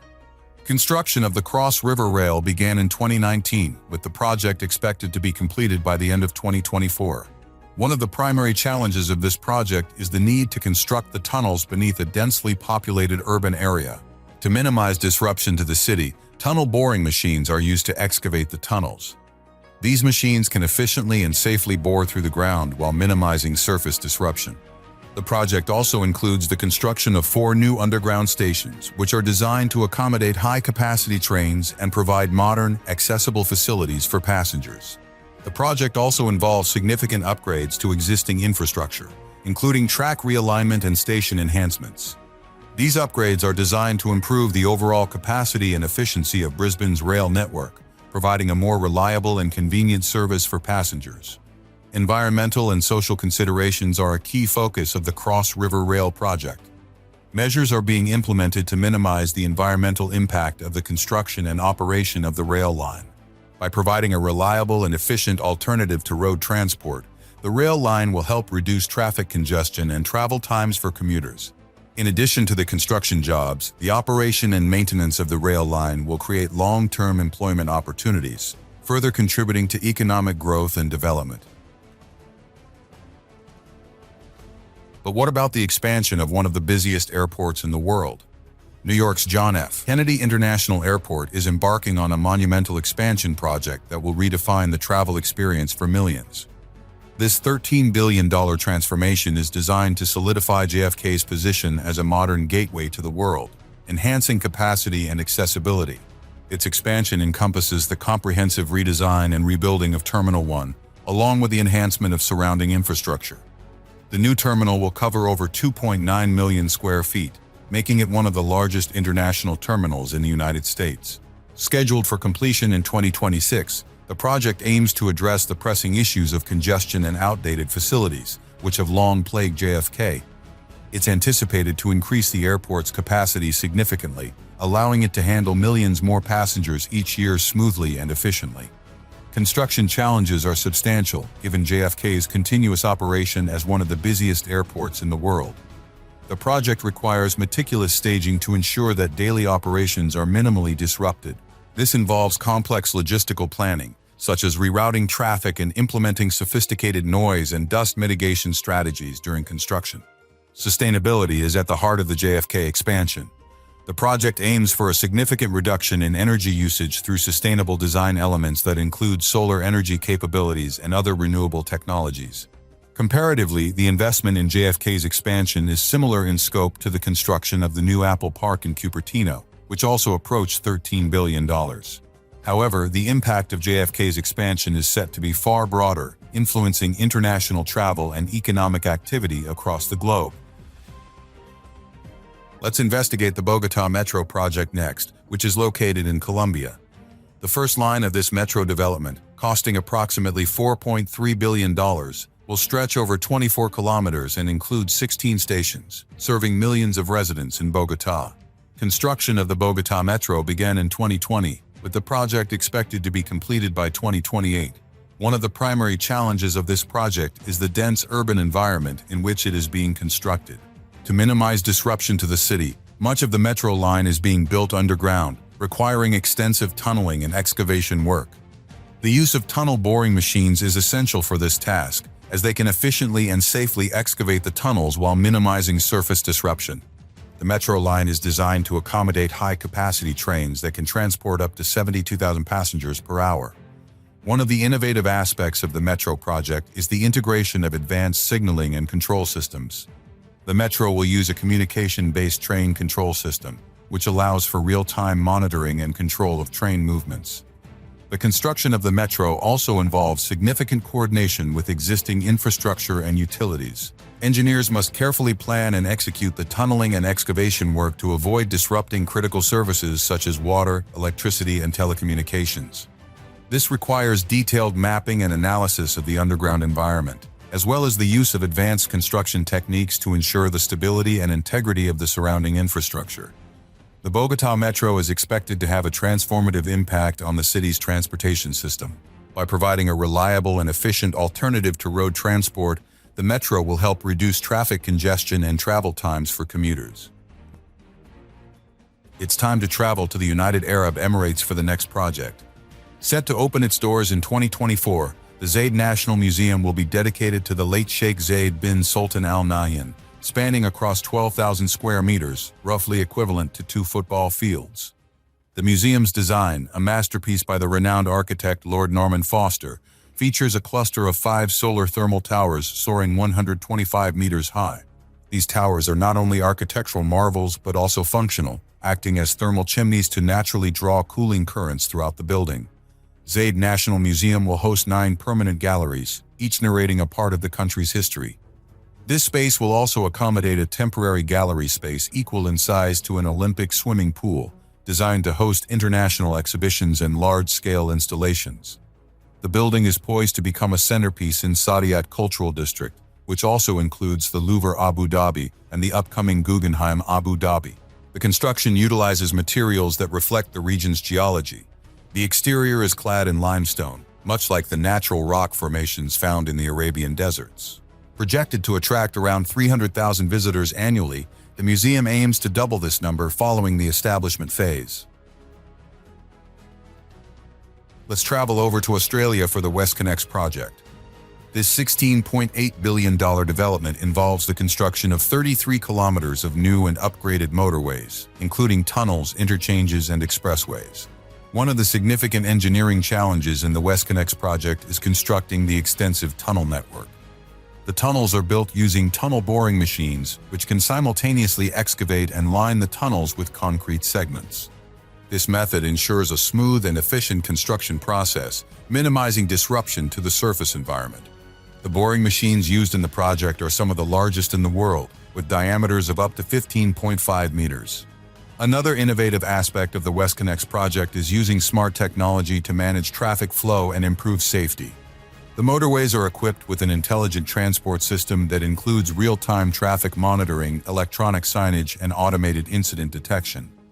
This system helps manage congestion and ensures a swift response to any incidents, enhancing the overall efficiency of the road network.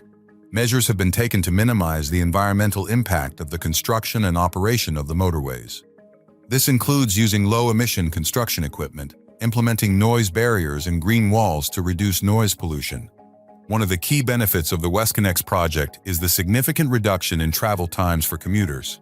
By providing new and upgraded motorways, the project aims to alleviate congestion on some of Sydney's busiest roads, making it easier and faster for people to travel across the city.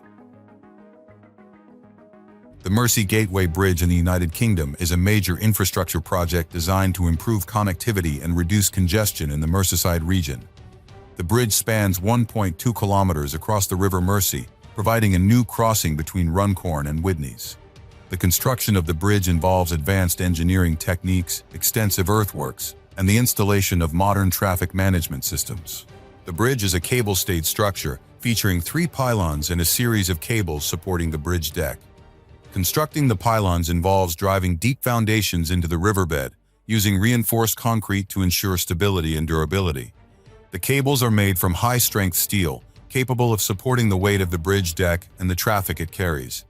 One of the significant challenges of the Mersey Gateway Bridge project is managing construction in a tidal river environment.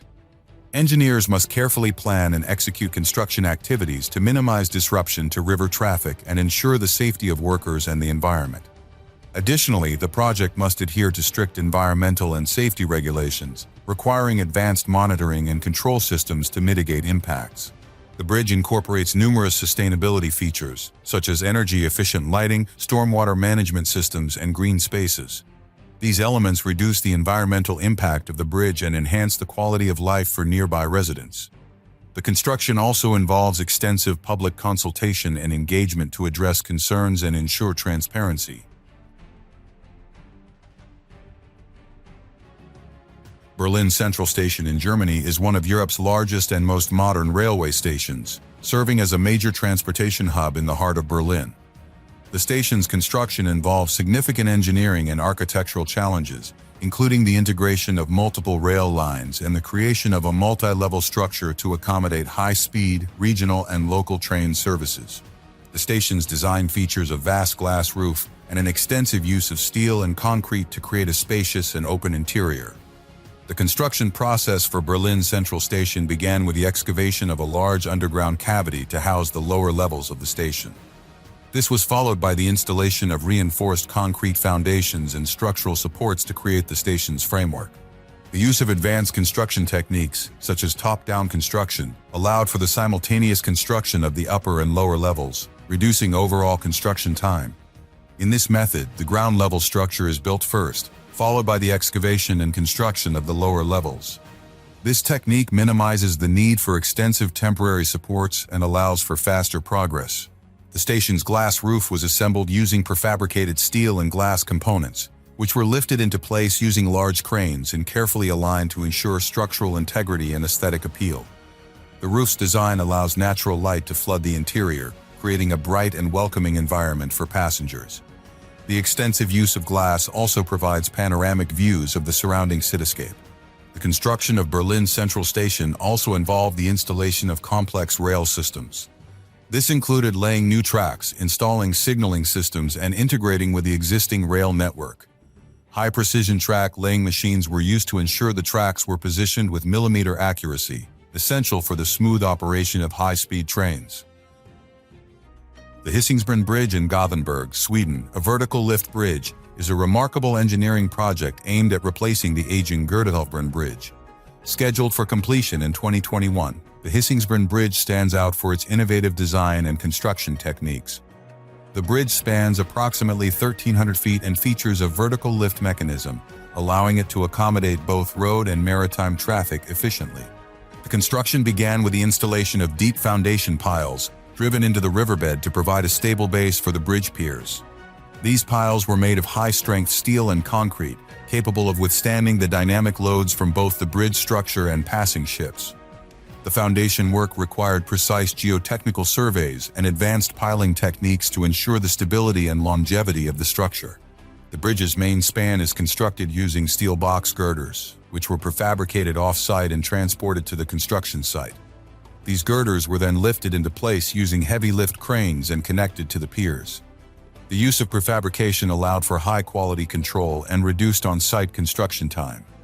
Each girder segment was meticulously aligned and welded to form a continuous structure, ensuring the bridge's strength and durability. One of the unique features of the Hisingspren Bridge is its vertical lift mechanism, which allows the central span to be raised to a height of 150 feet, providing clearance for maritime traffic. The lifting system consists of counterweights and powerful electric motors, designed to operate smoothly and reliably. The bridge's control system includes advanced sensors and automation technology, allowing for precise and efficient operation. The construction also included the development of approach ramps and road connections, integrating the bridge into Gothenburg's existing transportation network. This required extensive earthworks and the construction of retaining walls and embankments to support the elevated roadways. The approach ramps were designed to provide smooth transitions and minimize disruptions to traffic flow. It's time to travel to Azerbaijan next, where a massive island project stands. Welcome to the Khazar Islands, a futuristic development that aims to redefine the landscape of Azerbaijan. Nestled in the Caspian Sea near Baku, this ambitious project is set to transform an expanse of water into a vibrant, sustainable metropolis across 30 square kilometers, effectively creating a new footprint equivalent to the size of Bermuda. Launched by Avesta Concern in 2012, the Khazar Islands are planned to host a staggering array of facilities, including luxury hotels, a Formula One racetrack, and the Azerbaijan Tower, which was proposed to surpass the Burj Khalifa as the world's tallest building.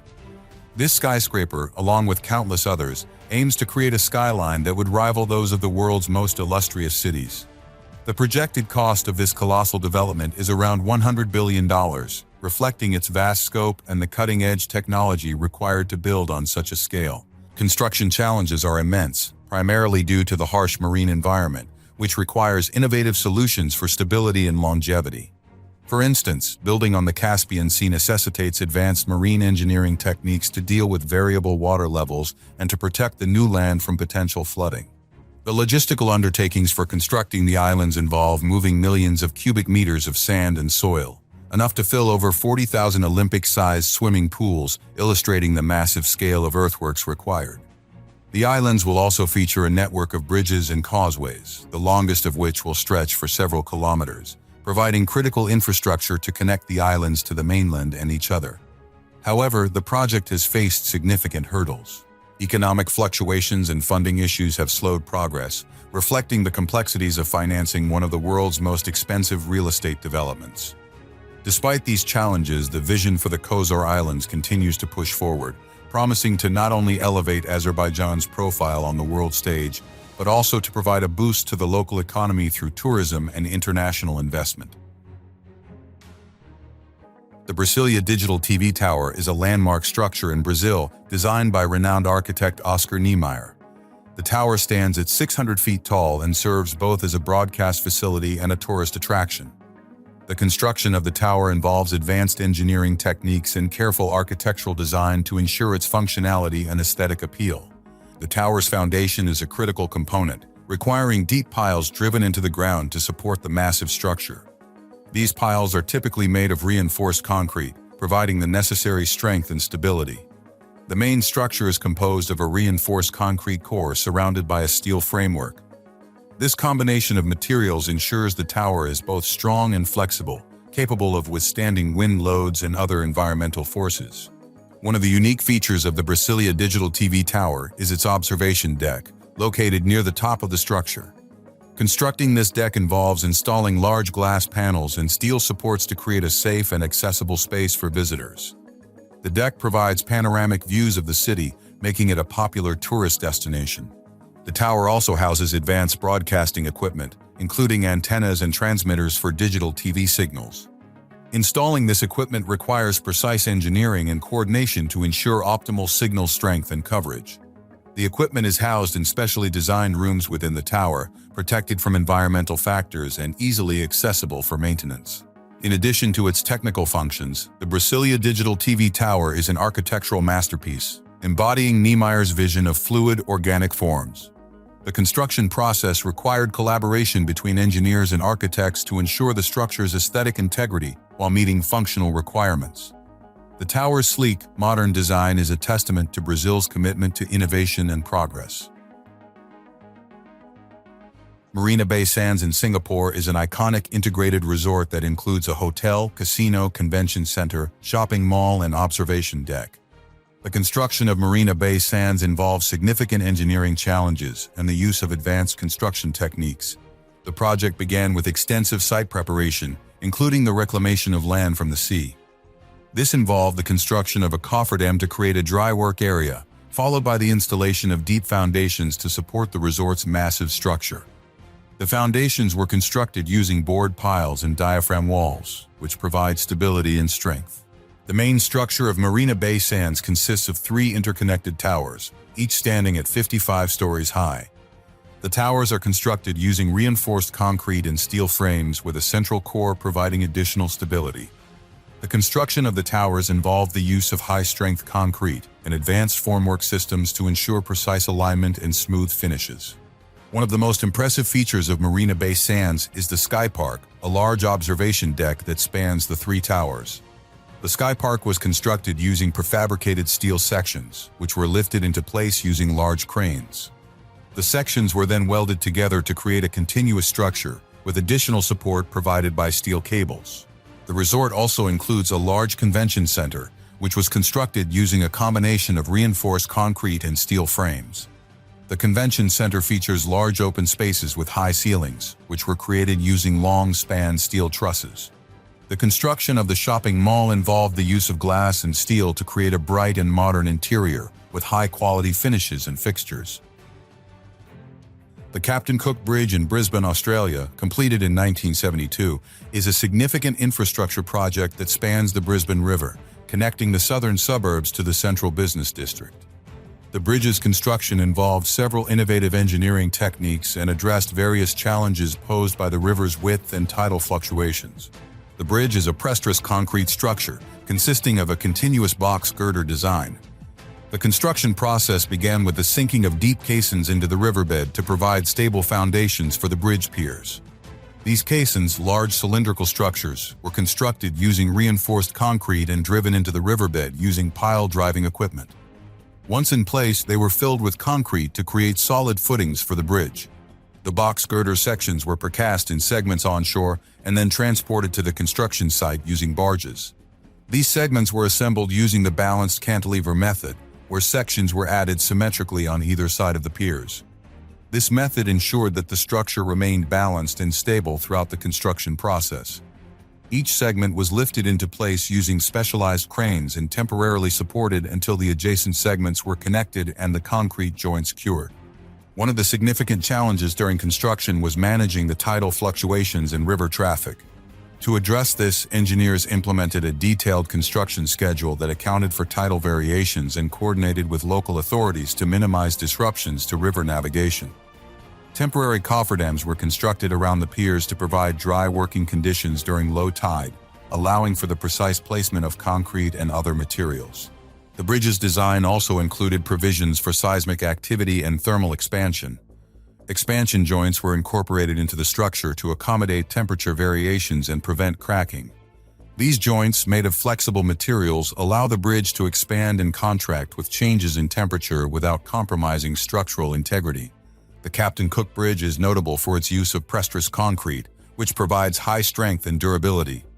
The press-trussing process involves tensioning steel cables within the concrete sections, creating a compressive force that counteracts the tensile forces imposed by traffic loads. This technique enhances the bridge's load-carrying capacity and extends its service life. Upon completion, the Captain Cook Bridge became a critical transportation link, significantly improving traffic flow and connectivity in Brisbane. The project showcased the use of advanced engineering techniques and innovative construction methods to create a resilient and efficient infrastructure asset. The Incheon International Airport expansion in South Korea is a massive project aimed at increasing the airport's capacity and improving passenger services. The expansion includes the construction of a new terminal, additional runways, and supporting infrastructure. The new terminal, Terminal 2, is designed to handle 18 million passengers annually, increasing the airport's total capacity to 72 million passengers. Constructing the new terminal involves extensive earthworks, concrete pouring, and steel erection. The terminal is designed with a modern, open layout, featuring large glass windows and high ceilings to create a spacious and welcoming environment. Advanced construction techniques, such as prefabrication and modular construction, are used to speed up the building process and ensure high-quality finishes. The expansion also includes the construction of new runways, which involve extensive earthworks, grading, and paving. The runways are designed to accommodate the largest commercial aircraft, requiring precise engineering to ensure smooth and safe landings and takeoffs. One of the significant challenges of the Incheon International Airport expansion is managing construction activities while keeping the airport operational. Engineers and planners must carefully coordinate construction schedules and activities to minimize disruptions to airport operations and ensure the safety of passengers and workers. Additionally, the expansion incorporates numerous sustainability features, such as energy-efficient systems, green roofs, and rainwater harvesting. These elements reduce the environmental impact of the airport and enhance passenger comfort. The construction also involves extensive collaboration with local authorities and communities to address concerns and ensure compliance with regulations. Tarbela Dam in Pakistan is one of the largest earth-filled dams in the world, located on the Indus River. The dam stands at a height of 485 feet and creates a reservoir with a capacity of 11.62 million acre-feet. The construction of Tarbela Dam involved several significant engineering challenges, including the need to manage a large volume of water and the dam's foundation in a seismically active region. The construction process began with extensive site preparation, including the excavation of the dam foundation and the construction of diversion tunnels to redirect the river's flow. The foundation was reinforced with high-strength concrete and rock anchors to ensure stability and durability. The dam itself was constructed using earth and rock fill, with a central clay core to provide impermeability. The construction of the diversion tunnels involved the use of tunnel boring machines to excavate the tunnels through the surrounding mountains.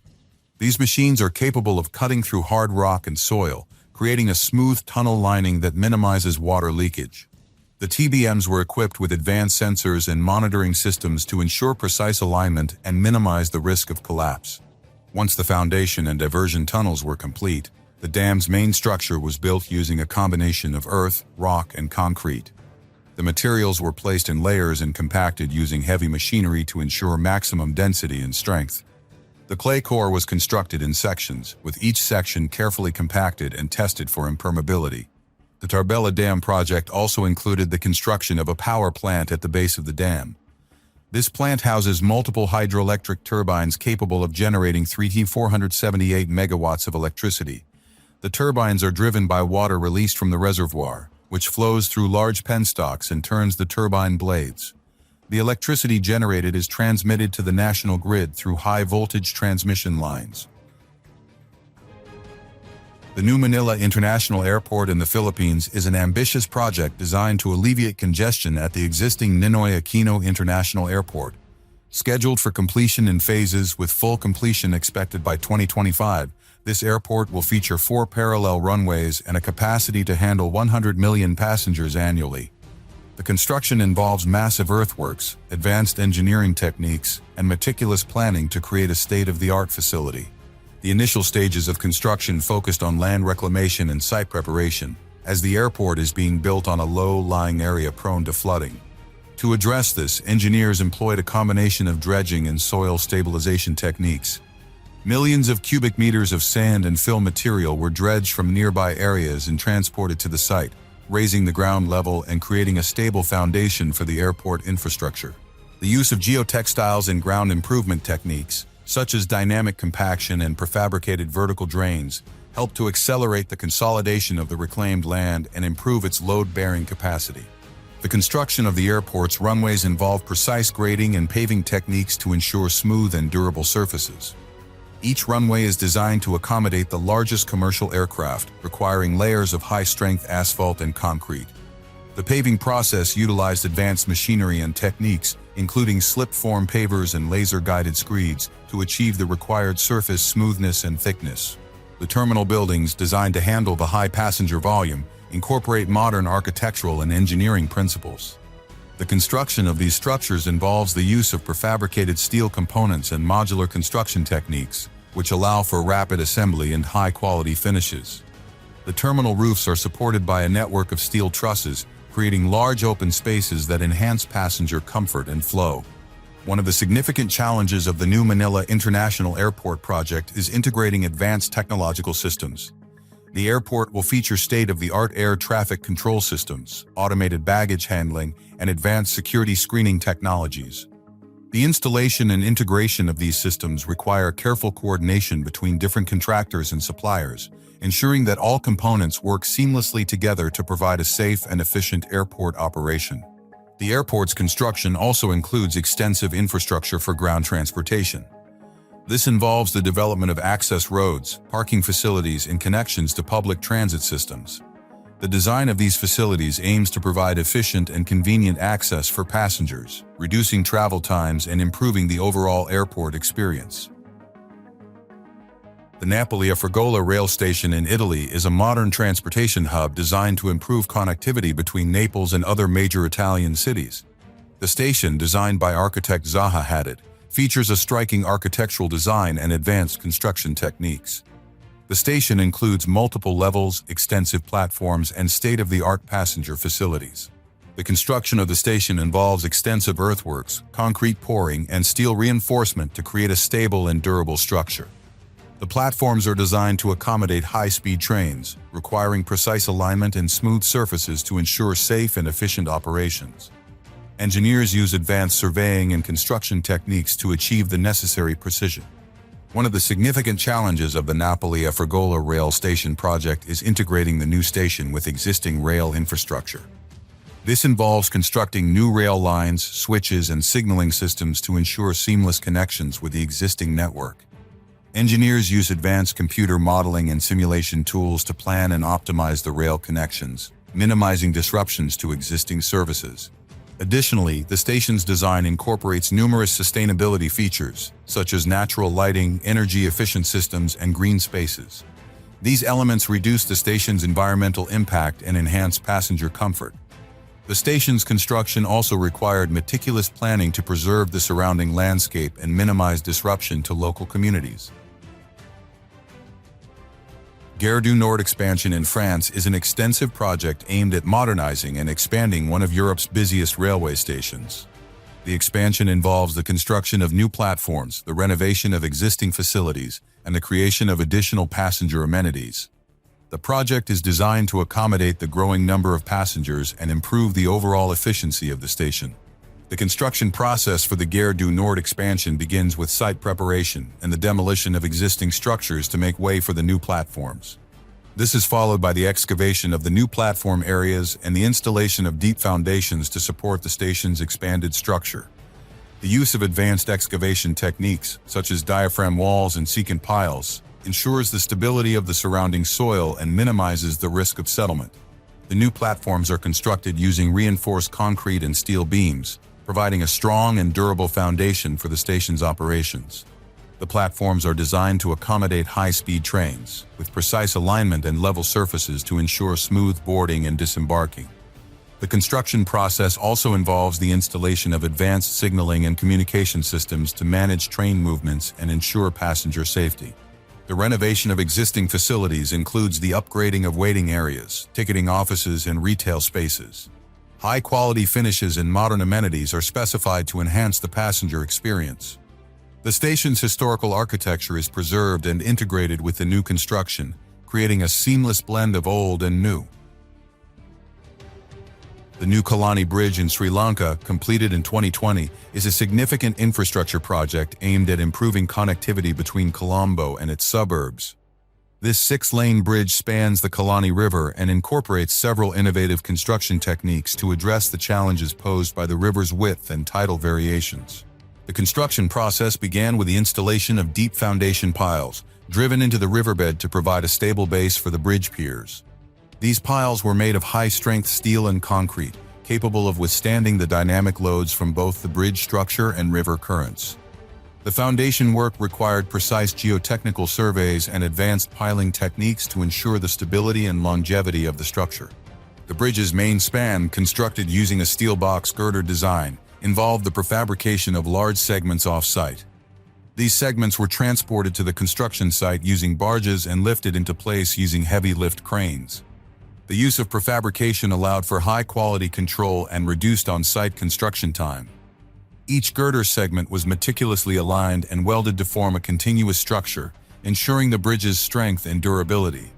One of the unique features of the new Kalani Bridge is its cable-stayed design, with cables arranged in a fan configuration. These cables, made of high-strength steel, support the main span and provide additional stability. The cable-stayed design allows for a longer span and reduces the number of piers needed in the river, minimizing environmental impact and improving navigational clearance for river traffic. The construction also included the development of approach ramps and road connections, integrating the bridge into Colombo's existing transportation network. This required extensive earthworks and the construction of retaining walls and embankments to support the elevated roadways. The approach ramps were designed to provide smooth transitions and minimize disruptions to traffic flow. Philadelphia International Airport in the United States is undergoing a significant expansion and modernization project to enhance its capacity and facilities. The project includes the construction of a new terminal, the expansion of existing terminals, and improvements to the airport's runways and taxiways. The construction process involves extensive use of precast concrete and steel structures to ensure rapid and efficient assembly. The new terminal's construction begins with site preparation, which includes clearing and grading the site and installing deep foundations to support the terminal structure. Precast concrete panels and steel beams are then assembled to form the terminal's framework, followed by the installation of roofing and cladding systems. The use of precast concrete allows for high precision in manufacturing, reducing the likelihood of errors during assembly and speeding up the construction process. The expansion of existing terminals involves complex engineering work to integrate new structures with the old ones seamlessly. This requires careful planning and execution to avoid disruptions to airport operations. Advanced construction techniques, such as modular construction and prefabrication, are used to minimize on-site work and reduce construction time. The project also includes significant improvements to the airport's runways and taxiways. This involves the construction of new taxiways and the expansion of existing runways to accommodate larger aircraft. High-precision paving machines are used to ensure the surfaces are smooth and level, which is critical for safe aircraft operations. Additionally, advanced lighting and navigation systems are installed to enhance visibility and safety. Patamban Port in Indonesia is a significant infrastructure project aimed at enhancing the country's maritime trade capacity. Located in West Java, the port includes a container terminal, car terminal, and supporting infrastructure. The construction of Patamban Port involves land reclamation, dredging, and the construction of extensive port facilities. Land reclamation is the first step, involving the creation of new land by dredging and filling the seabed with sand and rock. This process requires precise engineering to ensure the reclaimed land is stable and suitable for construction. Engineers use advanced geotechnical techniques to compact and reinforce the soil, preventing subsidence and ensuring long-term stability.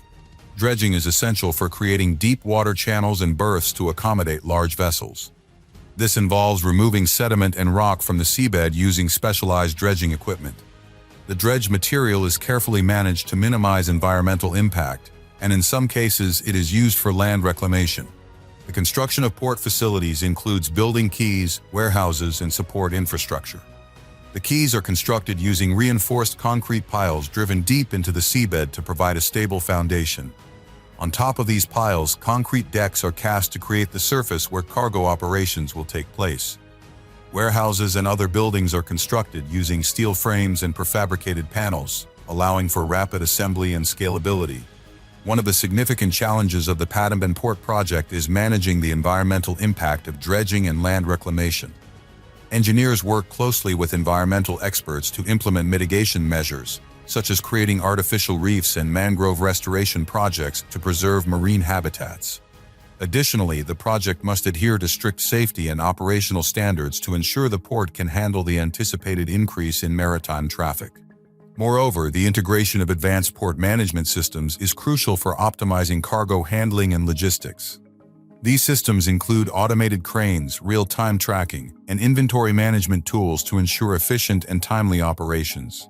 The port's strategic location and state-of-the-art facilities are expected to enhance Indonesia's role in global trade.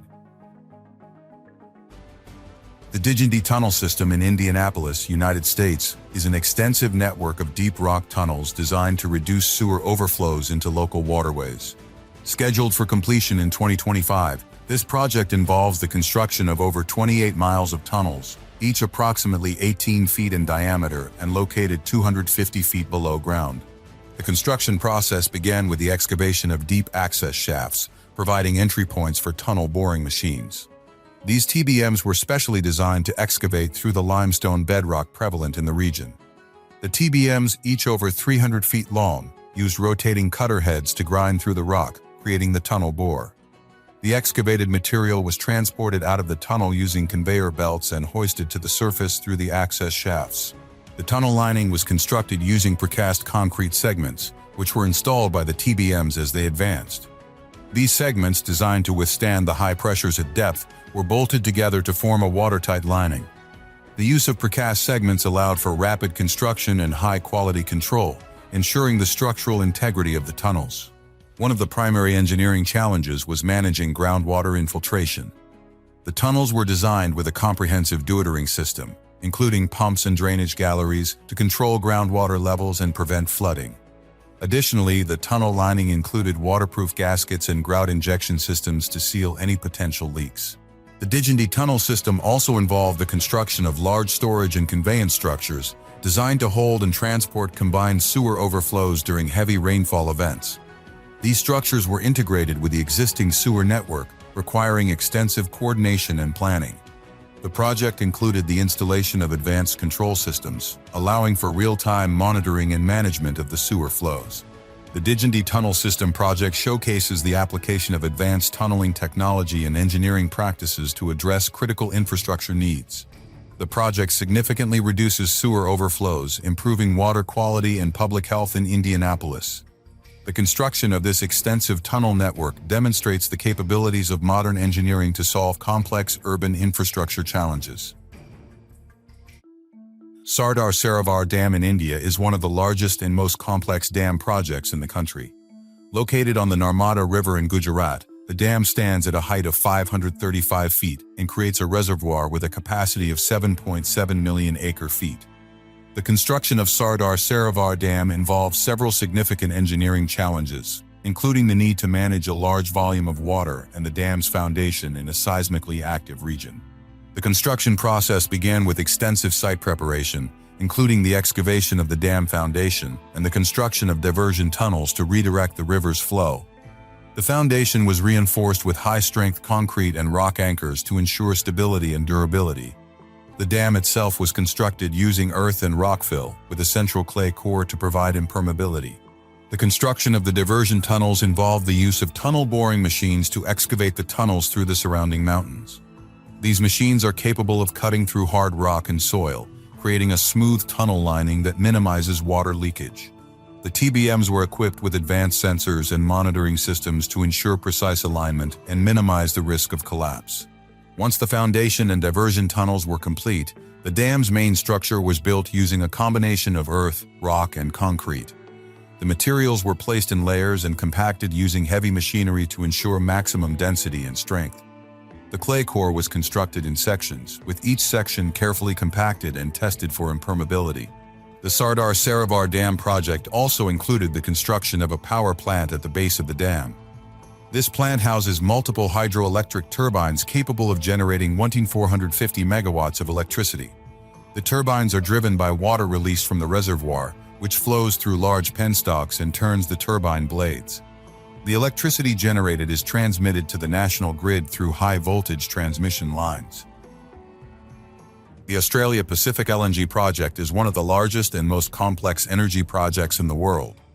Located in Queensland, Australia, this project involves the extraction, processing, and transportation of natural gas from coal seams in the Surat and Bowen basins.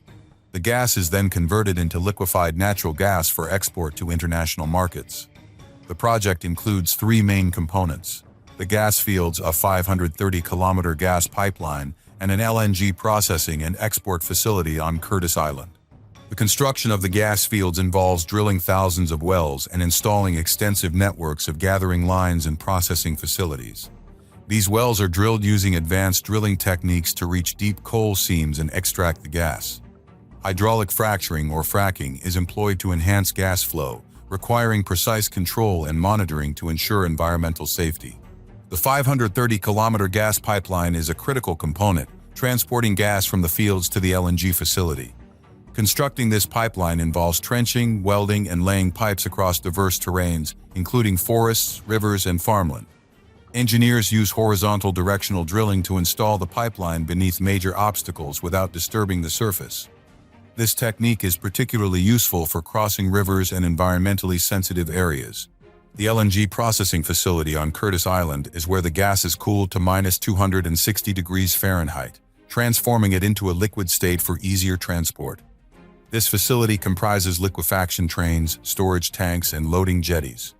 Each liquefaction train involves complex engineering, with compressors, heat exchangers, and cryogenic piping systems working together to cool and liquefy the gas. The storage tanks are massive, double-walled structures designed to safely store the LNG at extremely low temperatures. One of the significant challenges of the Australia Pacific LNG project is the integration of its various components into a cohesive system. This requires meticulous planning, coordination, and execution to ensure all parts work seamlessly together. Additionally, the project must adhere to strict environmental and safety regulations, necessitating advanced monitoring and control systems to minimize environmental impact and ensure the safety of workers and surrounding communities. Moreover, the logistics of transporting such large volumes of natural gas require sophisticated shipping and handling facilities. The LNG is loaded onto specially designed carriers equipped with advanced containment systems to prevent leakage and ensure safety during transit. These carriers transport the LNG to international markets, where it is regasified and distributed through local gas networks. The Great Plains Power Station in Canada, located in Moose Jaw, Saskatchewan, is a natural gas-fired power plant designed to provide a reliable and efficient energy supply. Scheduled for completion in 2024, the project involves the construction of a 350-megawatt combined cycle power plant, utilizing advanced gas turbine technology. The construction process began with site preparation and grading, creating a stable foundation for the power plant infrastructure. This involved extensive earthworks, including excavation and compaction, to ensure that the site could support the heavy equipment and structures. The foundations for the gas turbines and other critical components were constructed using reinforced concrete, designed to withstand dynamic loads and provide long-term stability. One of the primary engineering challenges was the installation of the gas turbines and heat recovery steam generators. The gas turbines, manufactured by Siemens, are among the most efficient in the world, capable of converting natural gas into electricity with high efficiency and low emissions. The installation of these turbines required precision alignment and balancing, ensuring optimal performance and reliability. The HRSGs, which capture waste heat from the gas turbines to generate additional electricity, were assembled on site using prefabricated components, minimizing construction time and ensuring high-quality fabrication. The power plant's design incorporates advanced cooling systems, including air-cooled condensers, which reduce water consumption and environmental impact. These condensers, constructed using modular components, were installed using large cranes and specialized lifting equipment. The use of air-cooled technology is particularly important in regions with limited water resources, ensuring that the power plant operates sustainably. The construction of the electrical infrastructure, including switchgear, transformers, and transmission lines, involved meticulous planning and coordination.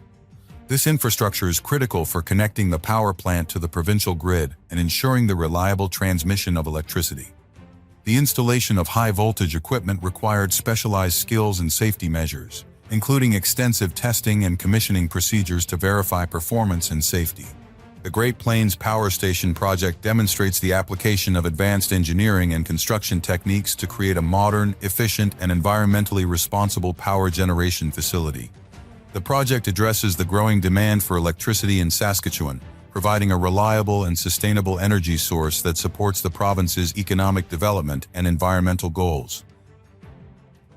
The Great Man-Made River project in Libya is one of the largest and most ambitious water supply projects in the world.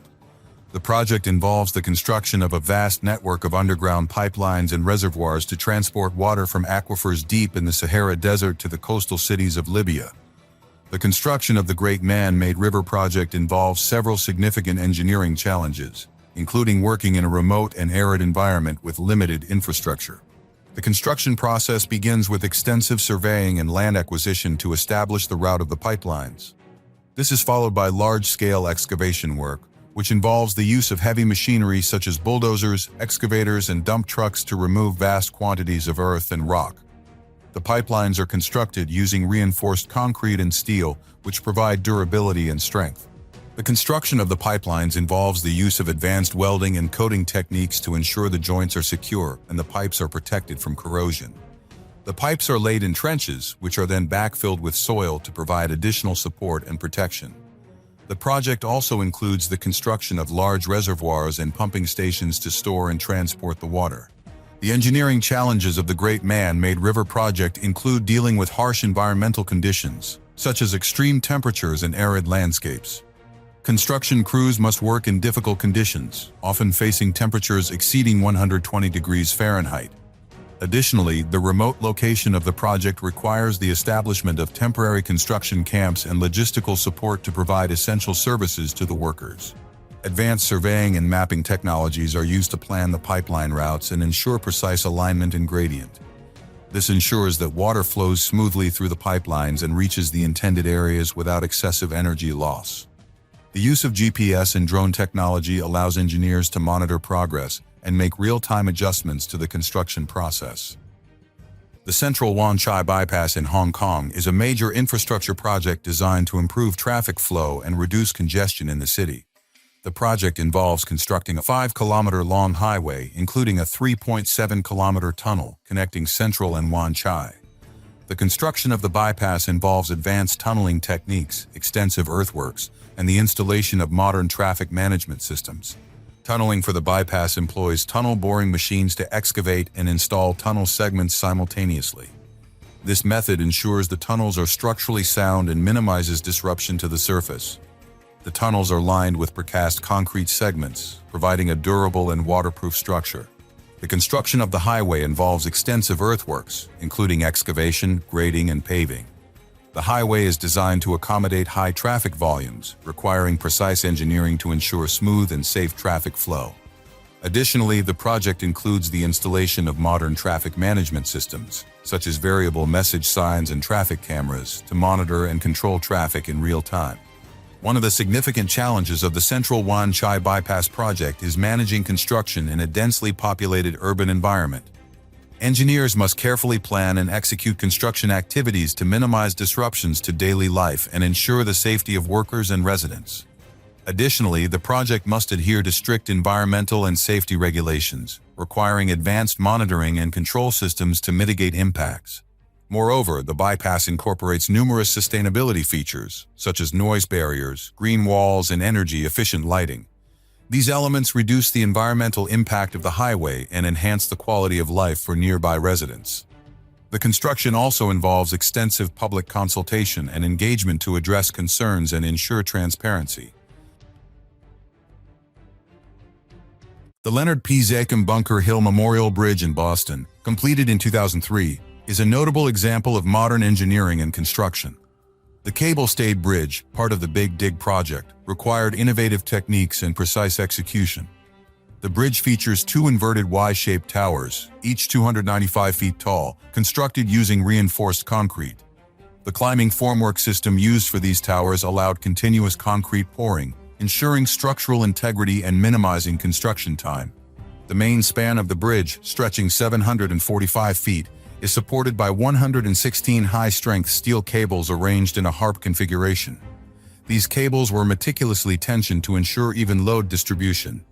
Each cable was anchored at the bridge deck and tower, requiring precise calculations to maintain balance and stability. The deck itself was constructed using precast concrete segments, which were transported to the site and assembled using a launching gantry, minimizing disruptions and expediting the construction process. Maintaining traffic flow on the existing I-93 highway while building the new bridge was a significant challenge. This required a series of temporary supports and careful staging of construction activities. Additionally, the bridge had to be integrated with the city's underground Central Artery Tunnel, necessitating complex coordination between different construction teams.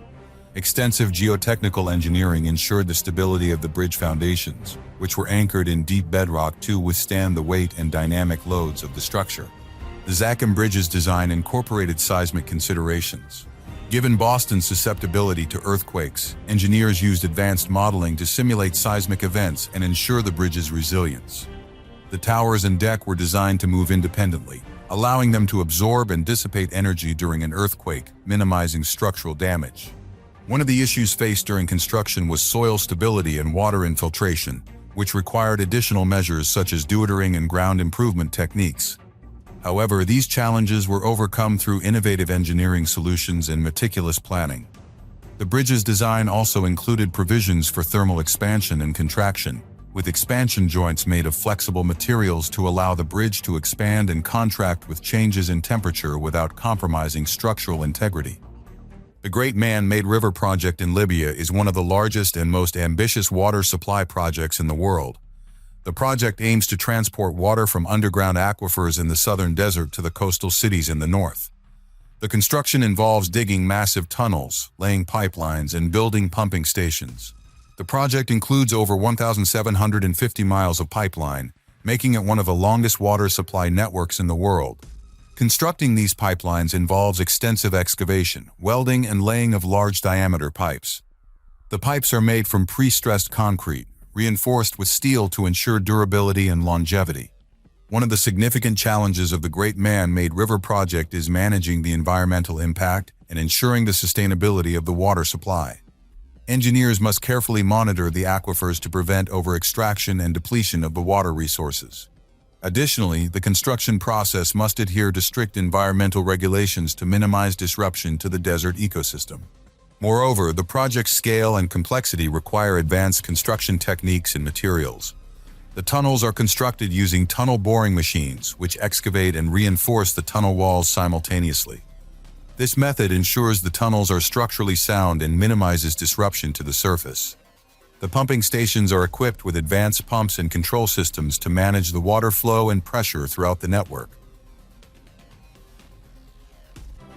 The Tappan Zee Bridge in New York, officially known as the Governor Mario M. Cuomo Bridge, was completed in 2018. This replacement for the original Tappan Zee Bridge required innovative engineering and construction techniques to span the Hudson River and address the demands of modern traffic. The construction began with the installation of deep foundation piles, driven into the riverbed to provide a stable base for the bridge piers. These piles, made of high-strength steel and concrete, were driven to depths of over 300 feet to reach bedrock, ensuring stability and durability. The foundation work required precise geotechnical surveys and advanced piling techniques to ensure the stability and longevity of the structure. The bridge's main span, constructed using a cable-stayed design, features two 419-foot towers that support the bridge deck with 192 cables. The cable-stayed design allows for longer spans and fewer piers in the river, reducing environmental impact and improving navigational clearance for river traffic.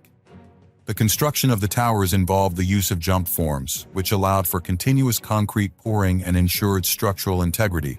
The bridge deck was constructed using precast concrete segments, which were transported to the site and lifted into place using specialized cranes.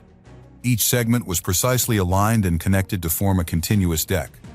The use of precast segments allowed for high-quality control and reduced on-site construction time. The segments were post-tensioned with high-strength steel cables to enhance the bridge's load-carrying capacity and ensure long-term durability.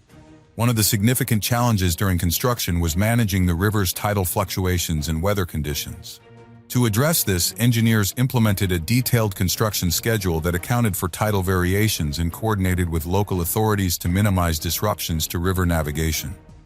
Temporary cofferdams were constructed around the piers to provide dry working conditions during low tide, allowing for the precise placement of concrete and other materials.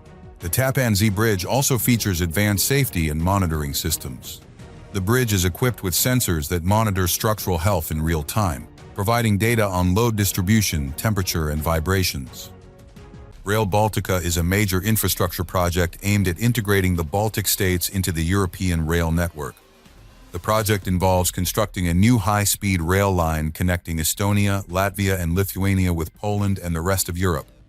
The construction of Rail Baltica includes building new tracks, stations, and supporting infrastructure. Building the new tracks involves extensive earthworks, including excavation, grading, and laying ballast. The tracks are constructed using continuous welded rail, which provides a smoother and more reliable surface for high-speed trains.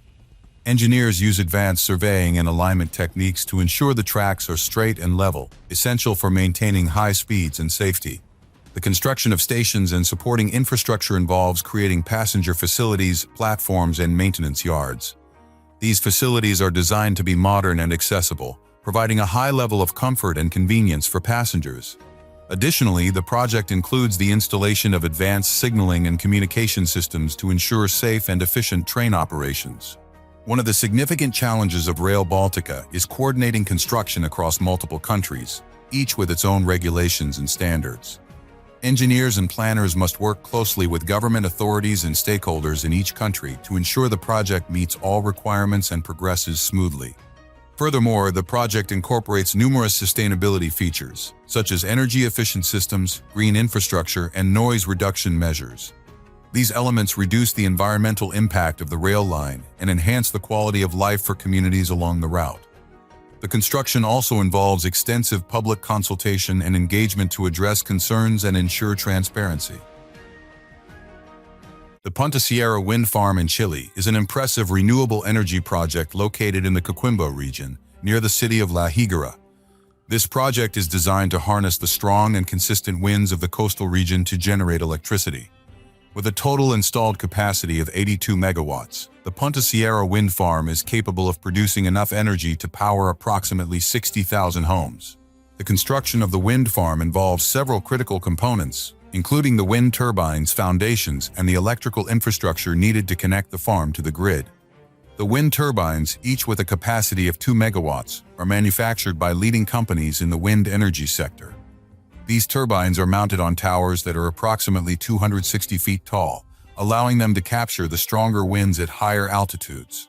The installation of the wind turbines requires meticulous planning and precision engineering.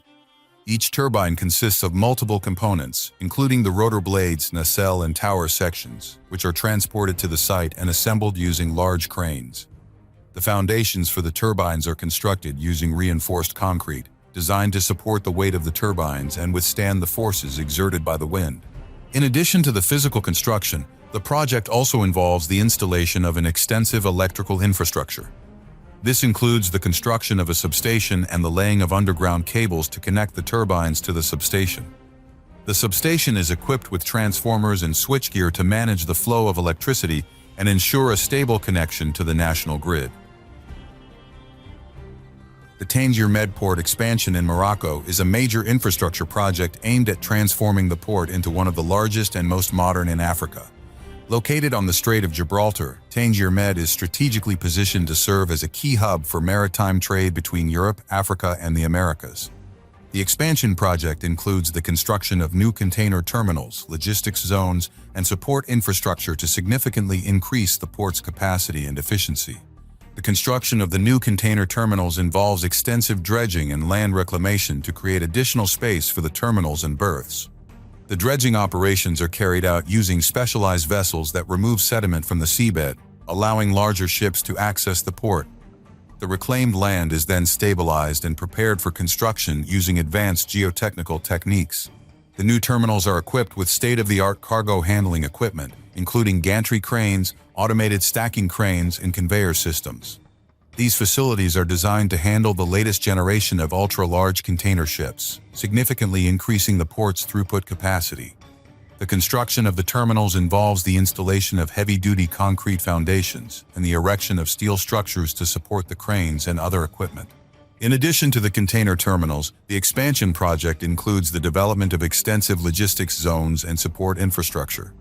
These areas are designed to accommodate warehousing, distribution centers, and other logistics services, enhancing the port's role as a regional logistics hub. The construction of these facilities involves earthworks, concrete pouring, and the installation of utility networks to support the operations. One of the significant challenges of the Tangier Med Port expansion project is coordinating the construction activities while keeping the existing port operations running smoothly. The construction teams must work closely with port authorities and operators to minimize disruptions and ensure the safety of workers and cargo. Additionally, the project must adhere to strict environmental and safety regulations to protect the marine environment and the surrounding communities. The Dunkirk LNG terminal in France is a critical infrastructure project designed to enhance the country's energy security and diversify its sources of natural gas. Located in the port of Dunkirk, the terminal has a capacity to handle up to 13 billion cubic meters of natural gas per year, making it one of the largest LNG terminals in Europe. The project includes the construction of storage tanks, regasification units, and support infrastructure to import and process liquefied natural gas. The construction of the storage tanks is one of the most complex aspects of the project. Each tank is designed to store LNG at a temperature of -260 degrees Fahrenheit, requiring advanced cryogenic engineering and materials. The tanks are double-walled structures with an inner steel tank surrounded by an outer concrete shell. The space between the two walls is filled with insulation to maintain the low temperature and prevent heat ingress. The regasification units are responsible for converting the LNG back into its gaseous state for distribution through the national gas network. These units consist of heat exchangers and vaporization systems that use seawater or ambient air to warm the LNG. The construction of these units involves the installation of advanced piping systems and control equipment to manage the flow and pressure of the gas. In addition to the storage tanks and regasification units, the project includes the construction of a jetty to accommodate LNG carriers. The jetty is equipped with unloading arms and safety systems to transfer the LNG from the carriers to the storage tanks. The construction of the jetty involves extensive dredging and piling works to create a stable foundation in the marine environment. One of the significant challenges of the Dunkirk LNG terminal project is ensuring the safety and security of the facility. The terminal is equipped with advanced safety systems, including gas detection, fire suppression, and emergency response equipment, to protect workers and the surrounding communities. Additionally, the project must adhere to strict environmental regulations to minimize the impact on the marine ecosystem and air quality. Victoria Dockside in Hong Kong is a major mixed-use development project that transforms the Tsim Sha Tsui waterfront into a vibrant hub for business, culture, and tourism. The project includes the construction of office towers, luxury residences, retail spaces, and cultural venues, creating a dynamic urban environment that reflects Hong Kong's status as a global city. The construction of Victoria Dockside involves several key components, including the high-rise buildings, the waterfront promenade, and the public spaces. The high-rise buildings are designed by leading architects and feature state-of-the-art engineering and construction techniques. The towers are constructed using reinforced concrete and steel, with advanced facade systems to enhance energy efficiency and aesthetic appeal. The waterfront promenade is a central feature of the development, providing a scenic and accessible space for residents and visitors. The construction of the promenade involves extensive landscaping, paving, and the installation of amenities such as seating, lighting, and public art. The design incorporates sustainable elements, such as green roofs and rainwater harvesting systems, to enhance environmental performance. In addition to the built structures, Victoria Dockside includes the development of public spaces and cultural venues. These spaces are designed to foster community engagement and cultural exchange, with features such as open plazas, performance stages, and art installations. The construction of these spaces involves careful planning and coordination to integrate them seamlessly with the surrounding urban fabric. One of the significant challenges of the Victoria Dockside project is managing construction activities in a densely populated urban environment. The construction teams must work closely with local authorities and stakeholders to minimize disruptions and ensure the safety of workers and residents. Additionally, the project must adhere to strict environmental and safety regulations to protect the waterfront and the surrounding communities. Malacca Gateway in Malaysia is an ambitious waterfront development project aimed at transforming the historic city of Malacca into a major tourism and commercial hub. The project includes the construction of a series of man-made islands, luxury hotels, shopping malls, and entertainment venues, creating a vibrant destination that attracts visitors from around the world. The construction of Malacca Gateway involves several critical components, including land reclamation, the construction of infrastructure, and the development of tourism and commercial facilities. The land reclamation process involves dredging and filling the seabed to create the new islands, requiring advanced geotechnical engineering and environmental management. The reclaimed land is stabilized and prepared for construction using techniques such as soil compaction and reinforcement. The development of infrastructure includes the construction of roads, bridges, and utility networks to support the new islands. These elements are designed to provide seamless connectivity and ensure the efficient operation of the development. The construction of roads and bridges involves extensive earthworks, concrete pouring, and steel reinforcement to create durable and reliable structures. In addition to the infrastructure, Malacca Gateway includes the development of luxury hotels, shopping malls, and entertainment venues. These facilities are designed by leading architects and feature state-of-the-art construction techniques and materials. The construction of these buildings involves advanced formwork, steel erection, and facade systems to create visually striking and functional spaces. One of the significant challenges of the Malacca Gateway project is managing the environmental impact of the development. The project includes extensive environmental assessments and mitigation measures to protect the marine ecosystem and preserve the natural beauty of the area. Additionally, the construction teams must work closely with local communities and stakeholders to address concerns and ensure the sustainable development of the project. The Eurasia Tunnel in Turkey is a major infrastructure project that significantly improves connectivity between the European and Asian sides of Istanbul. The tunnel, which runs beneath the Bosphorus Strait, provides a vital link for both passenger and freight traffic, reducing travel time and easing congestion on the city's bridges. The tunnel is approximately 3.4 miles long, with a two-deck design to accommodate both cars and light vehicles. The construction of the Eurasia Tunnel involves several critical components, including the tunnel boring machine, the tunnel lining, and the ventilation and safety systems. The TBM is a specialized piece of equipment that excavates and installs the tunnel segments simultaneously. The machine is designed to operate in the challenging geological conditions beneath the Bosphorus, using advanced cutting and reinforcement techniques to ensure the stability and safety of the tunnel. The tunnel lining is constructed using precast concrete segments, which are assembled as the TBM advances. These segments are designed to provide structural support and prevent water ingress, ensuring the durability and longevity of the tunnel. The lining also includes features such as fire-resistant materials and drainage systems to enhance safety and performance. In addition to the physical construction, the Eurasia Tunnel includes the installation of advanced ventilation and safety systems. These systems are designed to manage air quality and provide emergency response capabilities in the event of an incident. The ventilation system includes fans and ductwork to circulate fresh air and remove exhaust gases, while the safety systems include fire detection and suppression equipment, emergency lighting, and communication networks. One of the significant challenges of the Eurasia Tunnel project is managing the construction activities beneath a busy and densely populated city. The construction teams must use advanced monitoring and control techniques to minimize disruption and ensure the safety of workers and residents. Additionally, the project must adhere to strict environmental and safety regulations to protect the marine environment and the surrounding communities. The Riyadh Metro in Saudi Arabia is an ambitious urban rail project designed to transform public transportation in the capital city. The metro system comprises 6 lines, spanning a total of 110 miles and including 85 stations. The construction of the Riyadh Metro involves advanced tunneling techniques, station construction, and the installation of state-of-the-art train control systems.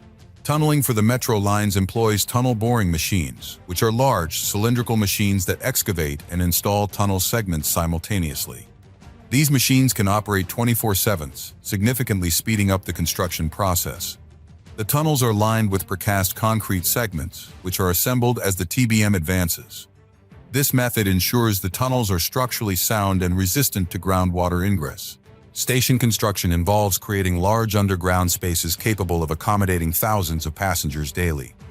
Each station is designed with multiple levels, including concourses, platforms, and service areas. The construction process includes extensive excavation, concrete pouring, and steel reinforcement to create durable, safe, and accessible stations. Additionally, the stations are equipped with advanced safety and ventilation systems to ensure passenger comfort and safety. The train control systems for the Riyadh Metro are highly sophisticated, employing automated train operation technology. This system allows for driverless train operation, improving efficiency and reducing the risk of human error. The auto system is integrated with advanced signaling and communication systems, ensuring smooth and safe train movements throughout the network. One of the significant challenges of the Riyadh Metro project is managing construction in a densely populated urban environment. Engineers must carefully plan and execute construction activities to minimize disruptions to daily life and ensure the safety of workers and residents. Additionally, the extreme weather conditions in Riyadh, particularly the high temperatures, require special considerations for worker safety and construction materials. The Long Than International Airport in Vietnam is a major infrastructure project aimed at enhancing the country's aviation capacity and supporting economic growth. Located in Dong Nai Province near Ho Chi Minh City, the airport is designed to handle up to 100 million passengers and 5 million tons of cargo annually. The project includes the construction of a new terminal, runways, and support infrastructure. The construction of the new terminal involves extensive earthworks, concrete pouring, and steel erection. The terminal is designed with a modern, open layout, featuring large glass windows and high ceilings to create a spacious and welcoming environment. Advanced construction techniques, such as prefabrication and modular construction, are used to speed up the building process and ensure high-quality finishes. The runways are designed to accommodate the largest commercial aircraft, requiring precise engineering to ensure smooth and safe landings and takeoffs. The construction of the runways involves extensive earthworks, grading, and paving, using advanced materials and techniques to create a durable and reliable surface. In addition to the terminal and runways, the project includes the construction of support infrastructure, such as taxiways, aprons, and utility networks. These elements are designed to provide seamless connectivity and ensure the efficient operation of the airport. The construction process involves extensive coordination between various contractors and suppliers to ensure all components are delivered and installed on time. One of the significant challenges of the Long Than International Airport project is managing construction activities while minimizing disruptions to existing airport operations and the surrounding communities. Engineers and planners must carefully coordinate construction schedules and activities to ensure the safety of workers and residents. Additionally, the project must adhere to strict environmental and safety regulations to protect the environment and ensure compliance with international standards. The Grand Inga Dam in the Democratic Republic of the Congo is an ambitious hydroelectric project designed to harness the power of the Congo River and provide electricity to millions of people across Africa. Once completed, the dam is expected to have a generating capacity of up to 40,000 megawatts, making it the largest hydroelectric project in the world. The project includes the construction of a series of dams, powerhouses, and transmission lines. The construction of the dams involves extensive earthworks, concrete pouring, and steel reinforcement to create stable and durable structures. The main dam is designed to span the Congo River, creating a large reservoir to store water for power generation. The construction process includes the diversion of the river, the excavation of foundations, and the erection of concrete and steel structures to form the dam. The powerhouses are equipped with turbines and generators that convert the energy of the flowing water into electricity. The construction of the powerhouses involves the installation of advanced mechanical and electrical systems, requiring precision engineering and expertise. The turbines are designed to operate efficiently under varying water flow conditions, ensuring a reliable and continuous supply of electricity. In addition to the dams and powerhouses, the project includes the construction of transmission lines to distribute the electricity generated by the dam. These lines are designed to transport high-voltage electricity over long distances, connecting the dam to major cities and industrial centers across Africa. The construction of the transmission lines involves the erection of steel towers, the stringing of conductors, and the installation of substations to manage the flow of electricity. One of the significant challenges of the Grand Inga Dam project is managing the environmental and social impacts. The construction and operation of the dam affect the local ecosystem and communities, necessitating extensive environmental assessments and mitigation measures. Engineers and planners work closely with environmental experts and local communities to address concerns and ensure sustainable development. The Auckland City Rail Link in New Zealand is a major infrastructure project designed to enhance public transportation and improve connectivity in the city. The project involves the construction of a new underground rail line, spanning approximately 3.5 kilometers and including several new stations. The rail link is expected to significantly reduce travel times and increase the capacity of Auckland's rail network. The construction of the Auckland City Rail Link involves several critical components, including tunneling, station construction, and the installation of rail infrastructure. Tunneling is carried out using tunnel boring machines, which excavate and install tunnel segments simultaneously. The tunnels are lined with precast concrete segments, providing a durable and waterproof structure. The use of TBMs allows for rapid and efficient tunneling, minimizing disruption to the surface and surrounding areas. The construction of the new stations involves extensive excavation, concrete pouring, and steel reinforcement. Each station is designed with multiple levels, including concourses, platforms, and service areas. The stations are equipped with modern amenities and safety systems, ensuring a comfortable and secure environment for passengers. The construction process requires careful coordination to integrate the new stations with existing rail and urban infrastructure. In addition to the physical construction, the Auckland City Rail Link includes the installation of advanced rail infrastructure, such as tracks, signaling systems, and power supply. The tracks are constructed using continuous welded rail, providing a smooth and reliable surface for trains. The signaling systems are designed to manage train movements and ensure safety, while the power supply includes the installation of overhead lines and substations to provide electricity to the trains. One of the significant challenges of the Auckland City Rail Link project is managing construction activities in a busy urban environment. Engineers and planners must carefully coordinate construction schedules and activities to minimize disruptions to traffic, businesses, and residents. Additionally, the project must adhere to strict environmental and safety regulations to protect the urban environment and ensure the safety of workers and the public. The West Link project is expected to significantly reduce travel times and increase the capacity of Gothenburg's rail network. The construction of the Gothenburg West Link involves several critical components, including tunneling, station construction, and the installation of rail infrastructure.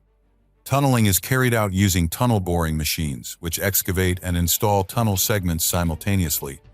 The tunnels are lined with precast concrete segments, providing a durable and waterproof structure. The use of TBMs allows for rapid and efficient tunneling, minimizing disruption to the surface and surrounding areas.